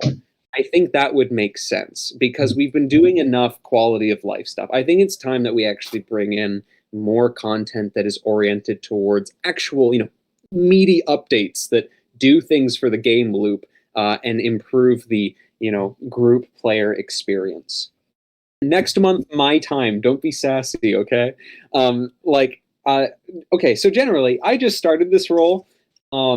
So when I say that something is coming next month, it's coming next month, and that should be the standard unless I come out and say it has been delayed by another actual week or so something. 1 month from right now. So next month on the 16th.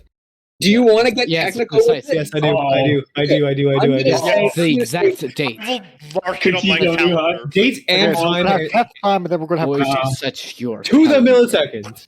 I would say closer to like what? Wait, what? It's April. Dude, dragons are like actually Closer to like May 28th, 30th, that kind of I think towards the end of the month is a good time to like 28th to the 30th or whatever the last like weekend ends up being in there. I don't know. Just closer to the end of a month, I think, is a really good metric for it. I will announce more specific dates once we start putting out videos where we address like upcoming content. Who's gonna be making these videos? Scorn clean the last month of May. We're gonna fight Did someone say who's going to be making the videos? Yeah. Me. I am. I'm making the videos. That's my new job. Do you need help? I'm always down for help. If I help you making videos, can I get back on the testing? Yeah, me too. Yeah, me too. How about all of us just help him with the Yeah, let's all help him out. Me too. So just help him out, buddy.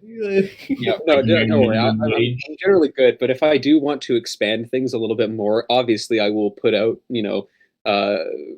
applications and whatnot and encourage people to engage with it. But right now we have I can tell you what it is. It is basically in the style of a Nintendo Direct video. Obviously not as complex, but it's in a similar style where, I will be on camera delivering content. That is the plan. So get used to seeing my face.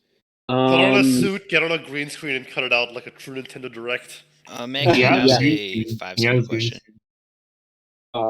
Sorry, I just want to make sure I stay up to date with these questions here. Where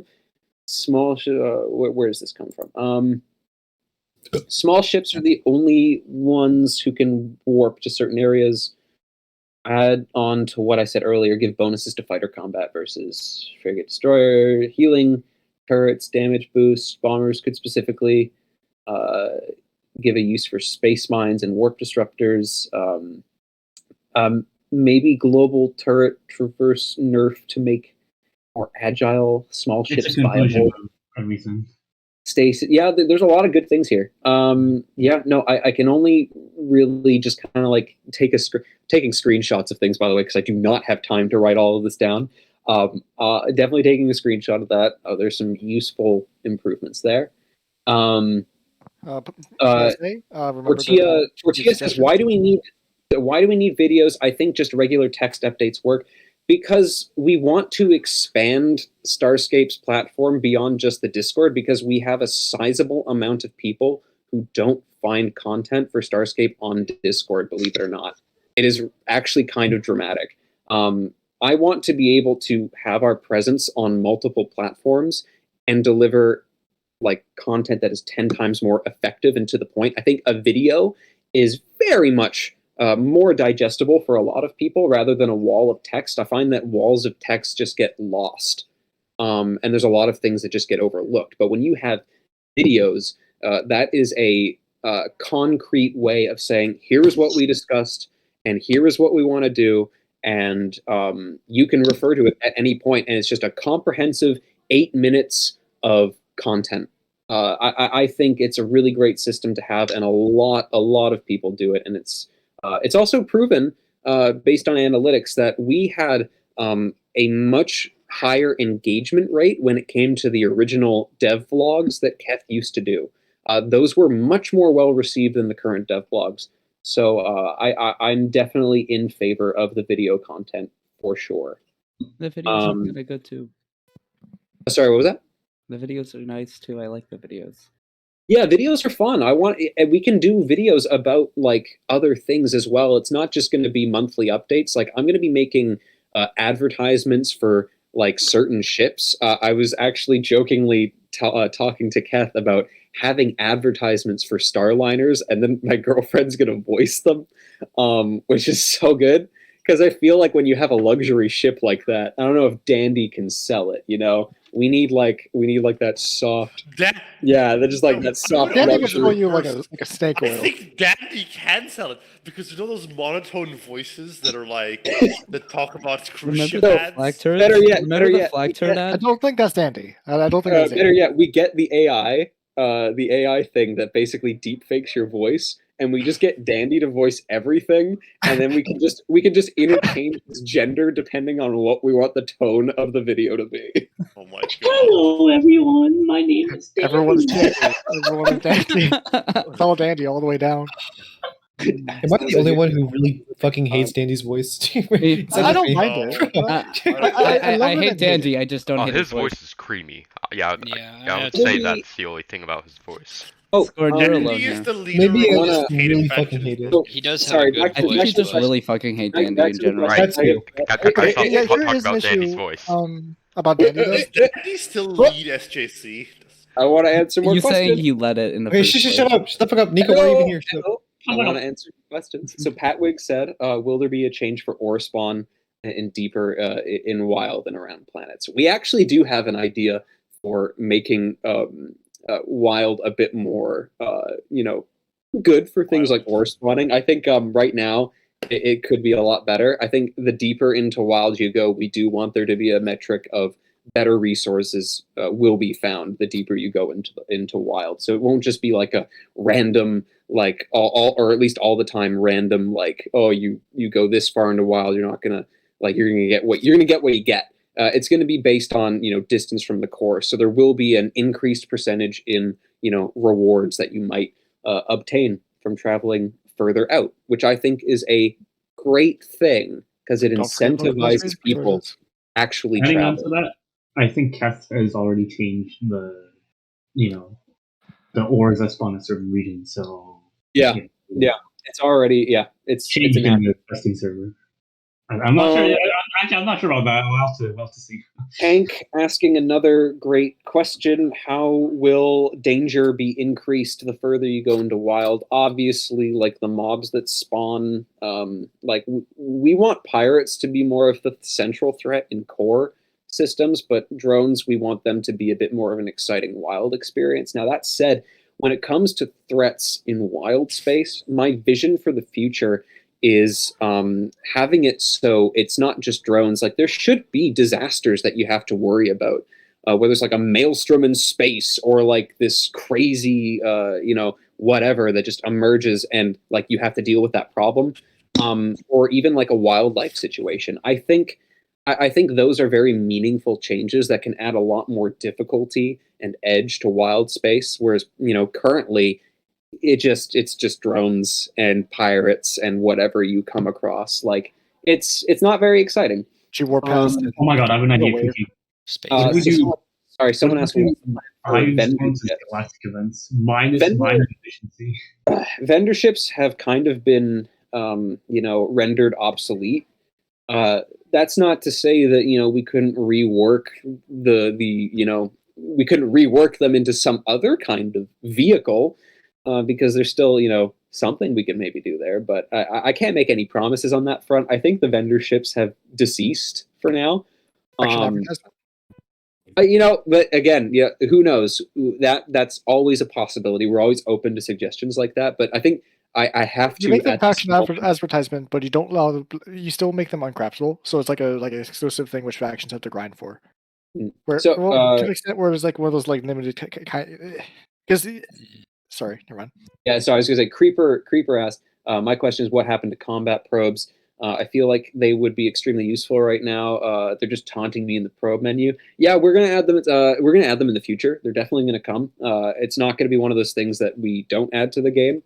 I think they are essential. But ideally, before we add those updates, I would like it if combat was better, and then we can start focusing on that. But I think fixing combat itself and making PvP more rewarding should be the immediate focus. But definitely in the future, we will add combat probes. That's still coming. Let's see what else we got here. Will there be lore extension for drones and guardians? No lore questions. Sorry, guys. I'm not at liberty to discuss lore. I just cannot do it today. But the short answer to that would be sure. An idea to turn drone battleships and crystallines into actual group activity. So one thing that we have discussed a lot is galactic events, and definitely galactic events would be something where those kinds of features get expanded upon. Whether it's like large drone encounters where a bunch of people have to flock to a system and defend it, or if it's a race, like if we're going to do like space races or something like that, if that's ever something that we wanted to do, that's where galactic events kicks in and gives us that platform to be able to actually do those things. So definitely not a bad idea whatsoever. Tortilla, will there be lore? There already is. Lore is not... Okay, so I'm going to say this for everyone. Lore is not just like narrative. Lore is literally anything that exists in the game, okay? Everything is lore. Everything is lore. The color of the Lycentian ships, that's lore. Why are they blue? Who knows? Like, all of it is lore. So if you want narrative, that's a different story. We will add narrative in the future. There will be missions. I'm responsible for the whole mission revamp, so pray for me. Cruisers or gunships, when I cannot speak to that. I think I think that is something where we don't want to fall into the trap of just pumping ships into the game and then not having any meaningful mechanics to kind of preface them. I think we want to avoid that because it doesn't really do anything for the game itself.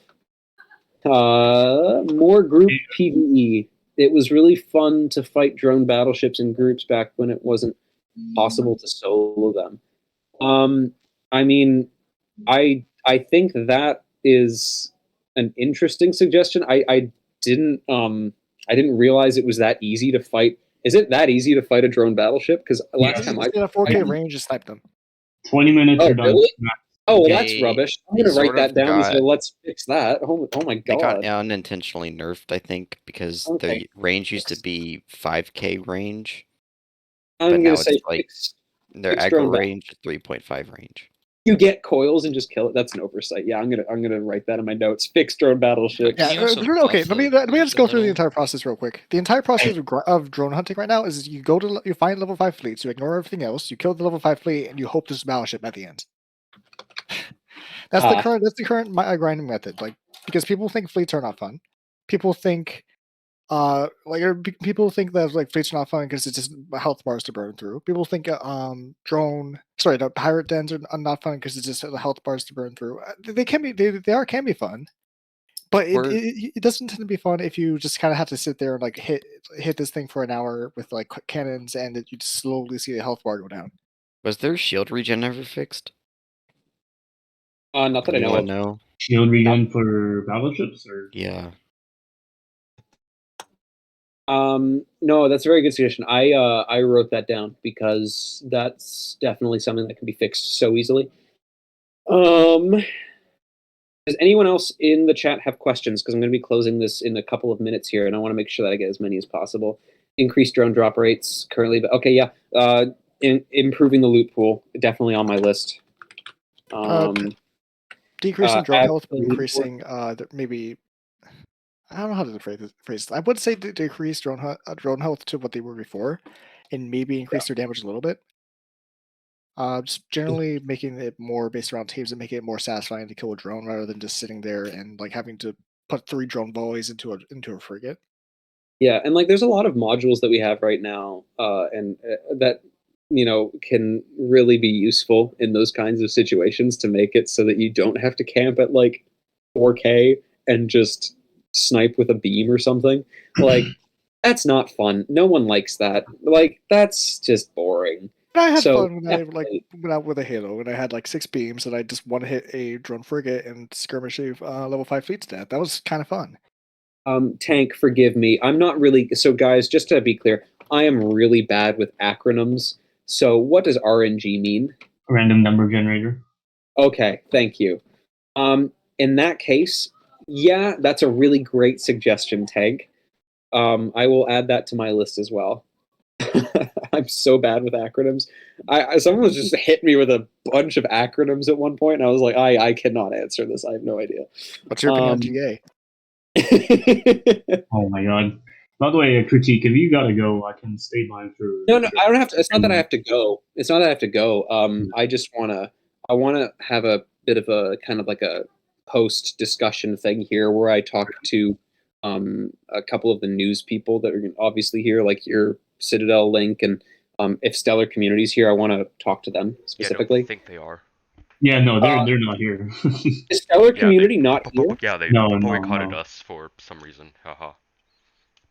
Oh, well, that's just a loss on their part, because I wanted this to be a joint thing. Oh, well, you that's probably, unfortunate. in the future, I mean, I'm technically like supposed to be the representative, I guess. Like, but I just kind of came on my own volition, but I guess I can be the representative. You probably should have given a bigger invitation to them. Yeah. Okay, Moldy, your question doesn't really make sense. I don't really understand. If pirates are not supposed to be the main threat for wild space, how come pirates have the most power in wild? That's just simply what it is right now. We're going to move pirates to be more central to the core. I think drones being the wild threat makes more sense for the lore of the game. Ooh, I said the L word. He's talking about player pirates. He's talking about what? Player pirates. Which is player pirates. I'm confusing what he's saying. Well, in that case, no. Player pirates can be wherever they want. I meant the NPC pirates. I'm sorry, buddy. No, yeah, player pirates can go wherever the hell they want. I was specifically referring to like how NPC pirates as a faction should be probably more centered in core space as opposed to wild. Are there plans for ground combat? You bet your ass there's plans for ground combat. Can I speak to any of them? No, but they will come. I'm 90% sure that Danny has a list somewhere. I'm just like, no, I will expose all the dev team plans for ground combat. We're going to add a bunny pet for an extra 12% damage. We're going to add a battle pass. Yes. Oh, God. Don't say that. Don't say that. They'll believe it. No. I'm sorry. I'm not even on the dev team. Why are don't believe it anyway. No, there's no battle passes. God, I would kill myself. No, wait. You should put me on the dev team, and then I'll say that. Yeah, no, obviously. Can wild unsecure be rebounds stop people from Stratos rushing or rushing unprepared into loot zones? I cannot speak to balancing things. I'm not completely aware of what you're talking about, but maybe if Rack, if you can make that into an easily digestible suggestion and then explain it to me later, that would be super helpful, so I can deliver it to Keth in a more comprehensive manner. Sure. Where is it? It was the one. It was one of Tank's suggestion. Rule says faction leader in game can make waypoints that all members can see. This would be helpful for organizing and meeting up. They can make waypoints to one NPC station that members can remember and go to. This can give a whole new meaning to upgrading stations by donating resources. Factions can make beacons that can lock systems so only they can mine them. That's a bit weird. Or would be alarmed and then destroyed. I don't know. Locking systems, that's a bit of a touchy one. I would have to give that more thought. I'll screenshot it and give it a revision later. But generally, yeah, no, there's good ideas here. I think faction leaders having so that's one thing that I didn't really get a chance to talk about with you guys was I want to expand the faction UI so that a lot of the things that are kind of, existing on Discord or on Google Sheets, things like tracking resources and stuff, like I want there to be centralized systems within the game that take a lot of the onus off of faction leaders to track those things. I think we need to make factions as convenient as possible for leaders to actually run, because the back end of it is so goddamn infuriating that I have I basically gave up on trying to run one because I couldn't keep up with it. Okay, Critique, I have something to send you. Sure, go ahead and send it to me, and I'll just. It's gonna be a file. Okay. As long as you don't IP grab me. Yeah. No, it's not an IP logger. It's just. Can I have the embed terms for a second? Hold on, I'll send you. Yeah. It's not a direct IP logger. Technically, any sort of link is an IP logger. It's not. It's a file of the resource logs I've been doing for the past year. You now have embed perms. Okay. Embed attach files there. I want to just I want to just address something really quick. Someone said, "Can you DM me?" You guys can always DM me. My only stipulation for if you're going to DM me is please keep it concise. Try not to clutter my DMs with things that will ultimately, not be profitable, such as sending me weird shit. Whoever sent me weird shit. Critique, or I will remove you. I will happily read suggestions if they are sent to my DMs, but I don't want people to make a habit of that, right? Keep using the suggestions channel. I think on this specific occasion, it is okay for people to totally send me DMs after this if you have questions, especially if you're going to be writing any stories or follow-ups from this conversation. I want to make sure that all the information is clear and that nothing is misinterpreted. I don't want to wake up tomorrow and see in the Citadel link that player stations have been confirmed and here's what they're going to look like. I will shit my pants. Okay? I will. So, Critique, you should expand the thing. I think. Tank's suggestion from earlier. So the one which you said was incomprehensible. Well, basically, what he was saying was that currently one of the best ways to as a new player to get better gear and get better ships is to just go out into wild with your Stratos and just loot all these ancient structures and such and get out. He was worried that that's a bit too easy, that just going into wild with the Stratos and then getting out unscathed is kind of a bit stupid. He was wondering if that was going to be changed or if there's going to be more of a punishment towards players who try and do that. I think here's the interesting thing is that sorry, this chat's really funny. The thing is that the more towards wild space you go, the less rules there really are. But when we're talking about things like core systems, obviously if you're in a policed system and you're going and you're hauling stuff through and you try to pirate somebody and you get killed by the police, that is an example of consequences for your actions. I think having it so that less less consequences are there for the actual pirate the further out you go. Like the risk factor is what makes it appealing. It's more like the lines of just players are able to just go out in wild and like with absolutely nothing in their inventory, literally just the Stratos, get very, very decent loot for their level just by ignoring all these like massive fleets and like all these like NPCs and guards over there, ignoring them, just looting structures, coming back with the structure loot, and now they're building like destroyers. I think that's his main concern here. So am I hearing Stratos nerf? I think he wants more of like you shouldn't be able to just like go out to wild. I think I agree. He's trying to say. I agree. I think it should have it should be a lot more dangerous initially. Yeah, I agree. That being said, if you're able to go out into wild and successfully take out like drones in wild in your Stratos, that's kind of like that. Either they're really good or we just have a really bad system when it comes to how drones are balanced. Oh, and really bad system right now. Yeah, it's probably the latter, isn't it? Yeah. Like for instance, you can scan the entire system while you're just warping between planets, and like you're basically immortal. And then you warp to the anomalies you find, or like the X structures you find, and you're good. Or you just warp, or you just fly away from the center of where everything is. You're beyond detection range. So maybe if you couldn't necessarily use a scanning probe during warp, would that be a good way to kind of like help mitigate some of those issues?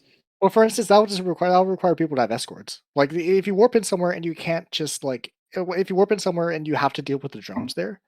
Yeah. Well, first of all, I'd like nerfing the number of drones everywhere, but secondly, that would require escorts to be able to like have someone defend convoys while they go out to wild.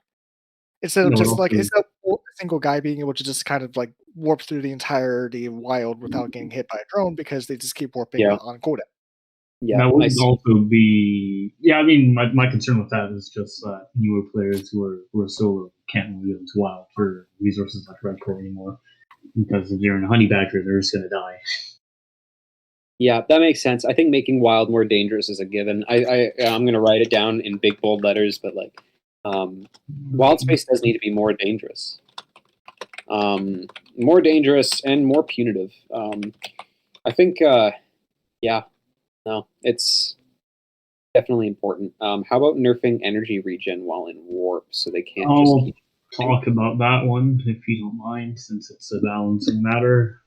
You know what? Yeah, go ahead, and then I'm gonna, while you're talking about it, I'm gonna look up the last couple of questions here that I can answer. So nerfing energy regen in warp, while it is in theory a pretty good idea, which can be implemented. The problem with that is if we have fleet battles, then it's not going to be fair for the team that warps in. Sure, we can add invulnerability fields, but I mean it's a thing we can look into, but wouldn't be a priority for combat at the moment. Alternatively, you can also use modules like Warp Amplifier to catch up. Okay, so if you want to direct message me about the bounty system, yeah, you can go ahead and do that, Matt. But again, I don't want everyone to make a habit out of that. It's really hard for me to keep up with like individual DMs, but just know that I am reading through Racketeer these suggestions. We are working on that together. So suggestions are being read, and I can confirm that they are being read. So, and don't worry, if I sound a little bit monotone, by the way, now, it's probably because I'm losing my voice a little bit, but we're wrapping up in a sec here. Yeah, you had that like 30 minutes ago. I know. I'm just enjoying. I'm enjoying the community interaction. I love doing this kind of stuff. Understandable. Core system NPCs shouldn't attack you since you literally cannot fight back. Is that a thing? That's funny. Okay. No, I'll make it. I think you guys made them invulnerable at one point. I can't confirm that though. Interesting. Okay, I remember that one, Rack. Just looking to see if there's any other final questions. I'll stay behind for the next 10 minutes if you guys have any balancing questions. Wait, hold on. So Tortilla, okay, let's address this. We have had these Q&As before, and Dev Team always makes big promises like today. What big promises were made? What big promises were made? Because this has more or less been a conversation about hearing update next month. Yeah, that's extremely feasible. See, I think the problem here is that you see an update next month as being like a huge promise. That shouldn't be a huge promise anymore. That should just be a given. We should be able to deliver content on a monthly basis. That is not something that should be considered a huge promise. So, my rebuttal to that is, I'm sorry that you see it that way, and I'm going to try and do my best in this current position to make it so that you trust us again to deliver content on a more regular basis like that. Because I don't think anyone should have to look at a simple update next month and say, oh, that's a huge promise. Yeah, that's definitely a big issue with the community. So I will work to address that and make sure that you trust us a little bit more, and that those kinds of things aren't seen as lofty promises, because they shouldn't be. Should more money sinks be in Starscape? People have too much money right now. I'm all for more credit sinks. I think resource sinks are extremely important right now, though. And that's why fixing insurance will be a great way to bring back those resource sinks. Because credit sinks are great, but yeah, we definitely need resource sinks. Didn't we talk about a salvage system at one point where you can go out with like salvage ships, and you have a wreck, and you have to like go to the wreck with a salvage ship. Salvage system is interesting. It's just that we can't really like expedite that because we would need to put it through a bit more testing. I think rolling back what we've done with insurance and adding some subtle improvements is the best way forward. And then if we ever wanted to add things like salvaging in the future, like that is a bit more of a, like, we can do that later. The most important thing is getting insurance fixed. In such a way that it makes PvP a lot more engaging. Let me just scroll up, see if I missed anything here. Don't worry, guys. Insurance is pretty high on the priority right now, because we know the economy is busted, and we're working to fix that. So just give us a bit of time. And what kind of insurance system are you leaning towards? Because there's obviously like the system where you like have 100% insurance in like a faction warfare, but you just have no insurance in the unsecure. Like that's a perfectly legit system, which right. Yeah, it's being discussed right now, but there's talks of reverting back to before the whole repair system, or like a hybrid, etc. There's a lot being discussed, but I'm sure we'll be able to find. I think we want to keep timer insurance 100% for core systems. And I think we're also leaning towards policed systems having timer insurance. But unsecure, we are thinking it might be a better approach to make it like wild, where it's you lose your stuff, and that's just the reality. And I think the one where we're still indecisive is contested. I guess the reason why I can't come out today and say here is our concrete plan is because when it comes to contested space, there are still a couple of things that we could do. I want to give it a little bit more time and make sure that whatever we end up doing with contested space, I can come out in the next video that I post and say, here is the plan. But I think we are definitely confirmed 100%. We're going to be keeping timer insurance for core systems and policed systems. I think that's a good starting point when it comes to timer insurance. Unsecure, obviously, making that insurance none. I think that's a really good goal as well. I think that'll inject a hell of a lot of life into PvP. And maybe like 50% of like the yield of a ship just gets dropped, which people can pick up. I personally, I was a huge fan of paying partial resources to recover ships. I didn't think that was necessarily a bad thing. I think that could be something, and this is, I'm going to put a disclaimer on this. This is not confirmed. So please don't treat this like this is confirmed, guys. But my personal opinion is that in faction space, if we had it so you played, Emperor, you're so funny. If we had it so that, if you died and contested, maybe you have like an insurance plan by default through whichever faction you are registered with. And then you pay back a portion of resources to recover a ship. And then that way, if you're not part of any faction and you're going through contested, you don't have an insurance plan. That is where I lean.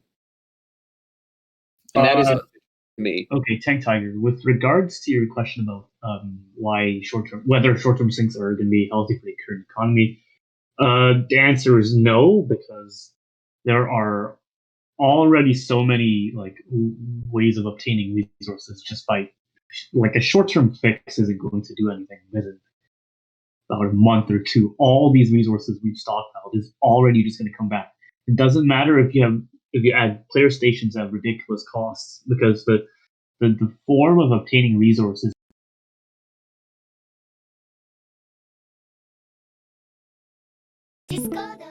easy to implement. Like if we just add like a random example, but if we add cruisers or player stations, the resources are going to be consumed, but they're going to be reobtained back in a month. So a short-term fix is rather pointless. We need to fix the long-term issues, and by fixing the long-term issues, we can then progress to the next problems we need to solve, or move on to next development things we want to do. Yeah. To address that, I personally have also been advocating for temporary structures that would allow you to put in a resource sink, and then it doesn't last forever, because things like that can be very stimulating. But these kinds of things would be very focused, depending on what you're doing. Like if it's something faction warfare related, and you make a deployable thing or whatever, that could be a really good resource sink, especially if it expires over time. It's not like a full, obviously nothing is like a full-blown solution. A lot of these things work together to ultimately fix the economy. But I am in favor of having resource sinks for things that aren't necessarily long-term. And I will probably be able to talk more about that, if not a month from now, maybe a couple of months from now. It's just not our immediate, it's not an immediate solution that we can really implement at this time. The biggest thing for us will obviously be insurance. So I'm gonna say one last question, and I will pick my favorite question. Oh dear. Oh my god, not Red Nova Dragons, please. Answer is probably not. Well, hold on. So one thing that I wanted to say, and this kind of relates to YouTube content. This is a little cheeky thing that I'll say, because it's okay for me to say it, because I organize the YouTube now. So these are leaks that I can make. I am personally in favor of maybe having videos that are actually tournaments between factions, and then putting them on the Starscape YouTube channel, 10v10s. Wait, critique. Have you played Don't make tournament? me run this. Please don't look at me to run a tournament. I'm not gonna do that to you. But yeah, that's a fun little idea. So that could be good. That would be good for the YouTube channel. Yeah, I've tried running a tournament on Starscape before. It's just free play game. Every single time I try running a tournament, something ends up it just ends up stretching for too long. It's really only me being able to properly set it up. I want to be able to do it. It's just I can't do a 32 player tournament as one person. So sorry, just I'm gonna kind of round this up, or wrap this up rather, with Cord's question. I think that's a good, Faction Olympics. I think Cord's question is a really good question. I wanted to take a moment to kind of think about it. My vision for Starscape is a game that has at least, let's say my vision for 1.0. Let's say that what's my vision for 1.0? And this could be different from Kat's, I don't know, but my personal vision for 1.0 is a game that does a good job of balancing hardcore with also meaningful individual experiences that aren't necessarily tied to combat. Generally, just making your character feel like a character that exists in a universe. I'm always a big fan of games that kind of transport you to another place, right? You want to feel like you're actually in a living, breathing galaxy. So for me, my ideal future for Starscape is a living, breathing galaxy, something that really feels authentic and lived in, more than anything, and just generally a really awesome, immersive PvP and lore-driven multiplayer experience. That is how I view the future, and hopefully that aligns with a lot of people's ideas of where they see it going. But yeah, That's my general answer to that. So I think that is a good place to end it for the chat questions. I just want to really quickly say to anyone who's going to be writing stories for this, if they need me to answer any questions, specifically ping me in the Citadel link Discord server in some capacity, because that's where I'm more likely to see it, because my DMs at the moment are swamped. So if you try to reach me there, it'll probably be difficult for a little bit. But I'm going to open up the next like 5 or so minutes to any of the people who are looking to write perspective stories. Tell me what you want to do, and if there's anything that I can clarify. And then once that's up, we'll say the next 10 minutes actually, because we're almost at 8 o'clock my time anyway. So yeah, anyone who is affiliated with Citadel Link or whatever, whether it's coordinator or even if there is someone from Stellar Community who wants to do something. I don't think there's any staff from hit me up. Stellar. I think there's Moldy. I don't know if he works there. Moldy's gone. So- he's not here. I guess something technically only Sour. Any perspective? We've had someone. Any prospective reporters want to ask any questions or anything like that, or? If you have balancing concerns, feel free to. I think list them. Title Link has your perspective pretty good. We probably won't write an article on this, but we'll probably just post the video and That's maybe fine. a general description of the things you went over. Yeah, that's perfect. And as long as we can also, really hit home that a lot of these things aren't confirmed unless I specifically said that they were coming. But yeah, if you guys ever have follow-up questions about this that you want to ask, or if anything comes from it, my DMs will be open. Ping me in the Discord, whatever it works. But ultimately, thank you so much for having me. This was really productive. I think if we do one of these again, I might consider opening it up to the general community. I think this was a good place to start, though. What does everyone think of that? Should I do these more often? Should I do this in like the general community more often? I mean, a monthly thing we could do, but yeah, some Weekly? Starscape server, but that may be a bit. Well, we want to do like a monthly podcast style thing where Keth, Dandy, and I talk about things, but I more or less mean a thing where I directly communicate with the server. I think because me being able to do this, and then we can bring on different panels for different facets of the community. I think that could be like a weekly thing. Probably in the main community, probably like every single like Saturday night or something. Yeah, Whatever. Obviously I have my real life schedule. I have content schedules, but we can work something out. I definitely want to do this again. I think it was really productive. Yeah, well, I'm glad you guys think it was productive. I hope everyone felt like they were listened to. I feel like a lot of the concerns that were raised were extremely important, and it's good for us to have this perspective. I don't want to be the developer that's afraid of their own community. Like, that is not a good place to be, and I don't think any of us truly are. I think we care, but the problem is that we aren't doing a good job of displaying it at all. So this is outreach. This is what outreach looks like. Oh, I'm bringing over someone from Stellar real quick. They should get in here real quick. Tell the general community you're doing it here so this place gets more activity. I mean, it's not necessarily just the Citadel thing. So it'll also be a Starscape main server thing in terms of the podcasts. You know what? I'm gonna go ahead and I guess we can wrap this up. But yeah, thanks, Cord. This was awesome. I had a lot of fun. I genuinely, I had a hell of a good time. This was great. And thank you, chat. Like, this was fantastic. Thank you for all your awesome questions. And I think most importantly, thank you for like your brutal honesty, because I think that is most important. Like, critique needs to be critiqued, because if you're not critiquing the critique, then nothing is ever going to get accomplished, right? I hate that one so much. I hate that. All right. Well, thank you so much, guys. I'm going to go ahead and exit. Thank you for See ya. too. No, thank you. This has been very If you guys still have any questions, please fire them now. I'll be here for the next 5 minutes. By the way, PSA, if you want to leave suggestions in the main Starscape Discord, I do bring a pretty much like a list of all the interesting ones up to critique every 1 or 2 days. And trust me, they are being written down somewhere. So Dario, the bulwark has been. While we're working on bulwark, we know the problem with the 75 plus ability bulwarks. Don't worry. We're fixing the bulwark. Just in need of publishing.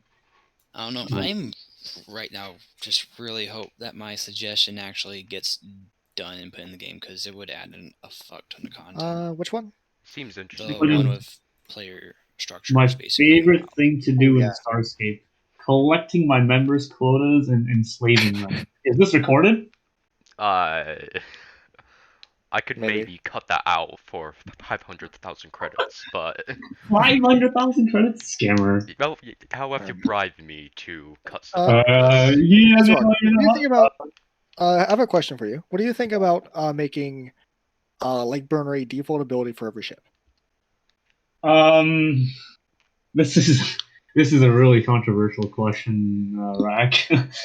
Personally, I'm presenting the argument that it should, because I feel like light burners would create if you make it like a much shorter cooldown, and you make it like a ability where you could sort of thing, right? Tactical sort of thing, where like everyone can light burn, and maybe you can augment that with like rigs and such. My idea would be I would think that would make combat a lot more unique. It'll help solve the issue of just the current issue where it's just two people sitting at range, and depending on what range you're sitting at, like you're fucked depending on the weapons you use. Making it a lot more like flexible, where like the distance between you and the enemy is changing constantly, would help. It would help balance all sorts of weapons better than we can just tinkering with their stats. I do suppose having a built-in light burner makes sense in terms of lore. That is something everyone is going to have to discuss about. I have no authority to say anything about it, and I don't want to come under fire, but I'll give it some thought. You're being in terms of every ship having light burner. I'm surprised we didn't talk more about PvP and like fixing warp disruption or anything. He said he doesn't necessarily deal with balance. So yeah, okay. PvP and warp disruption, we're probably gonna change some energy related stuff. Type Blue has some really good suggestions for tying it to he described it as like warp strength. If like you can warp, if your ship has a lot of warp strength, it can like warp out of a warp disruption beam, depending on like the strength of the warp disruption beam. That sounds pretty interesting, because that would add in, like, if you had a battle, like let's say for later, if you had a battleship, you're not going to be like stuck there by one paragon. Exactly. Make the warp disruptor use less energy. We made the warp disruptor use that much energy, especially on fighters, because it doesn't make sense to have a fighter disrupt a destroyer in wild with just one fighter. It doesn't make sense, right? Like, or generally just like tiny ass thing is gonna disrupt the destroyer. The other way I saw it described as you should tie it instead to just like energy use. So like ships with a larger warp strength have a much higher energy use. Okay, require like a lot more. It'll have a lot more energy to actually warp disruption. Yeah. Okay. So our solutions to that is either use more energy, or we're going to implement warp disruption field strength. This is not confirmed. Don't quote me on that. But that'll be also like a fun idea too. Like you increase your warp disruption power, or sorry, your warp like power to be able to break out of warp disruption. Maybe like it takes time to power like that. Yeah. So warp disruption strength is going to affect the amount of time it takes for you to charge your warp. So, for instance, like a destroyer disrupting a fighter, it can take 5 or 10 minutes to warp away. You can just break it about it, but it'll make more sense for fighters to have either more fighters to help disrupt or something like that.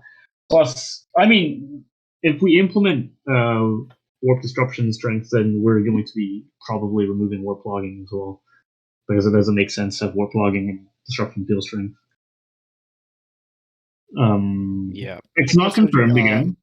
Don't quote me on that. I don't want any articles saying has Rock confirmed the removal of warp logging. I don't want to get fired from the dev team. Soon. Hezrock confirms no more warp disruption. Warp disruptions being removed. There's also been a technical challenge rather than an actual balance. That as well. Every time Jeff tries it, things up yeah. Because the problem with removing warp logging is that there's a possibility of duping shit. It's just not a good idea whatsoever. So we'll see what we can do in terms of the platform and the game itself. We fixed warp disruption, but at what cost? At what cost? We get 50 million extra core light in the market. Oh, yeah. Someone just dumps like 5,000 fucking bulwarks on the market. What was the problem with the bulwark? Because I joined a bit late. So. Yeah, the bulwark agility thing we didn't fix. Yeah, I'm pretty sure most warships in general just have insanely stupid agility. Like they're fairly similar to what they were before,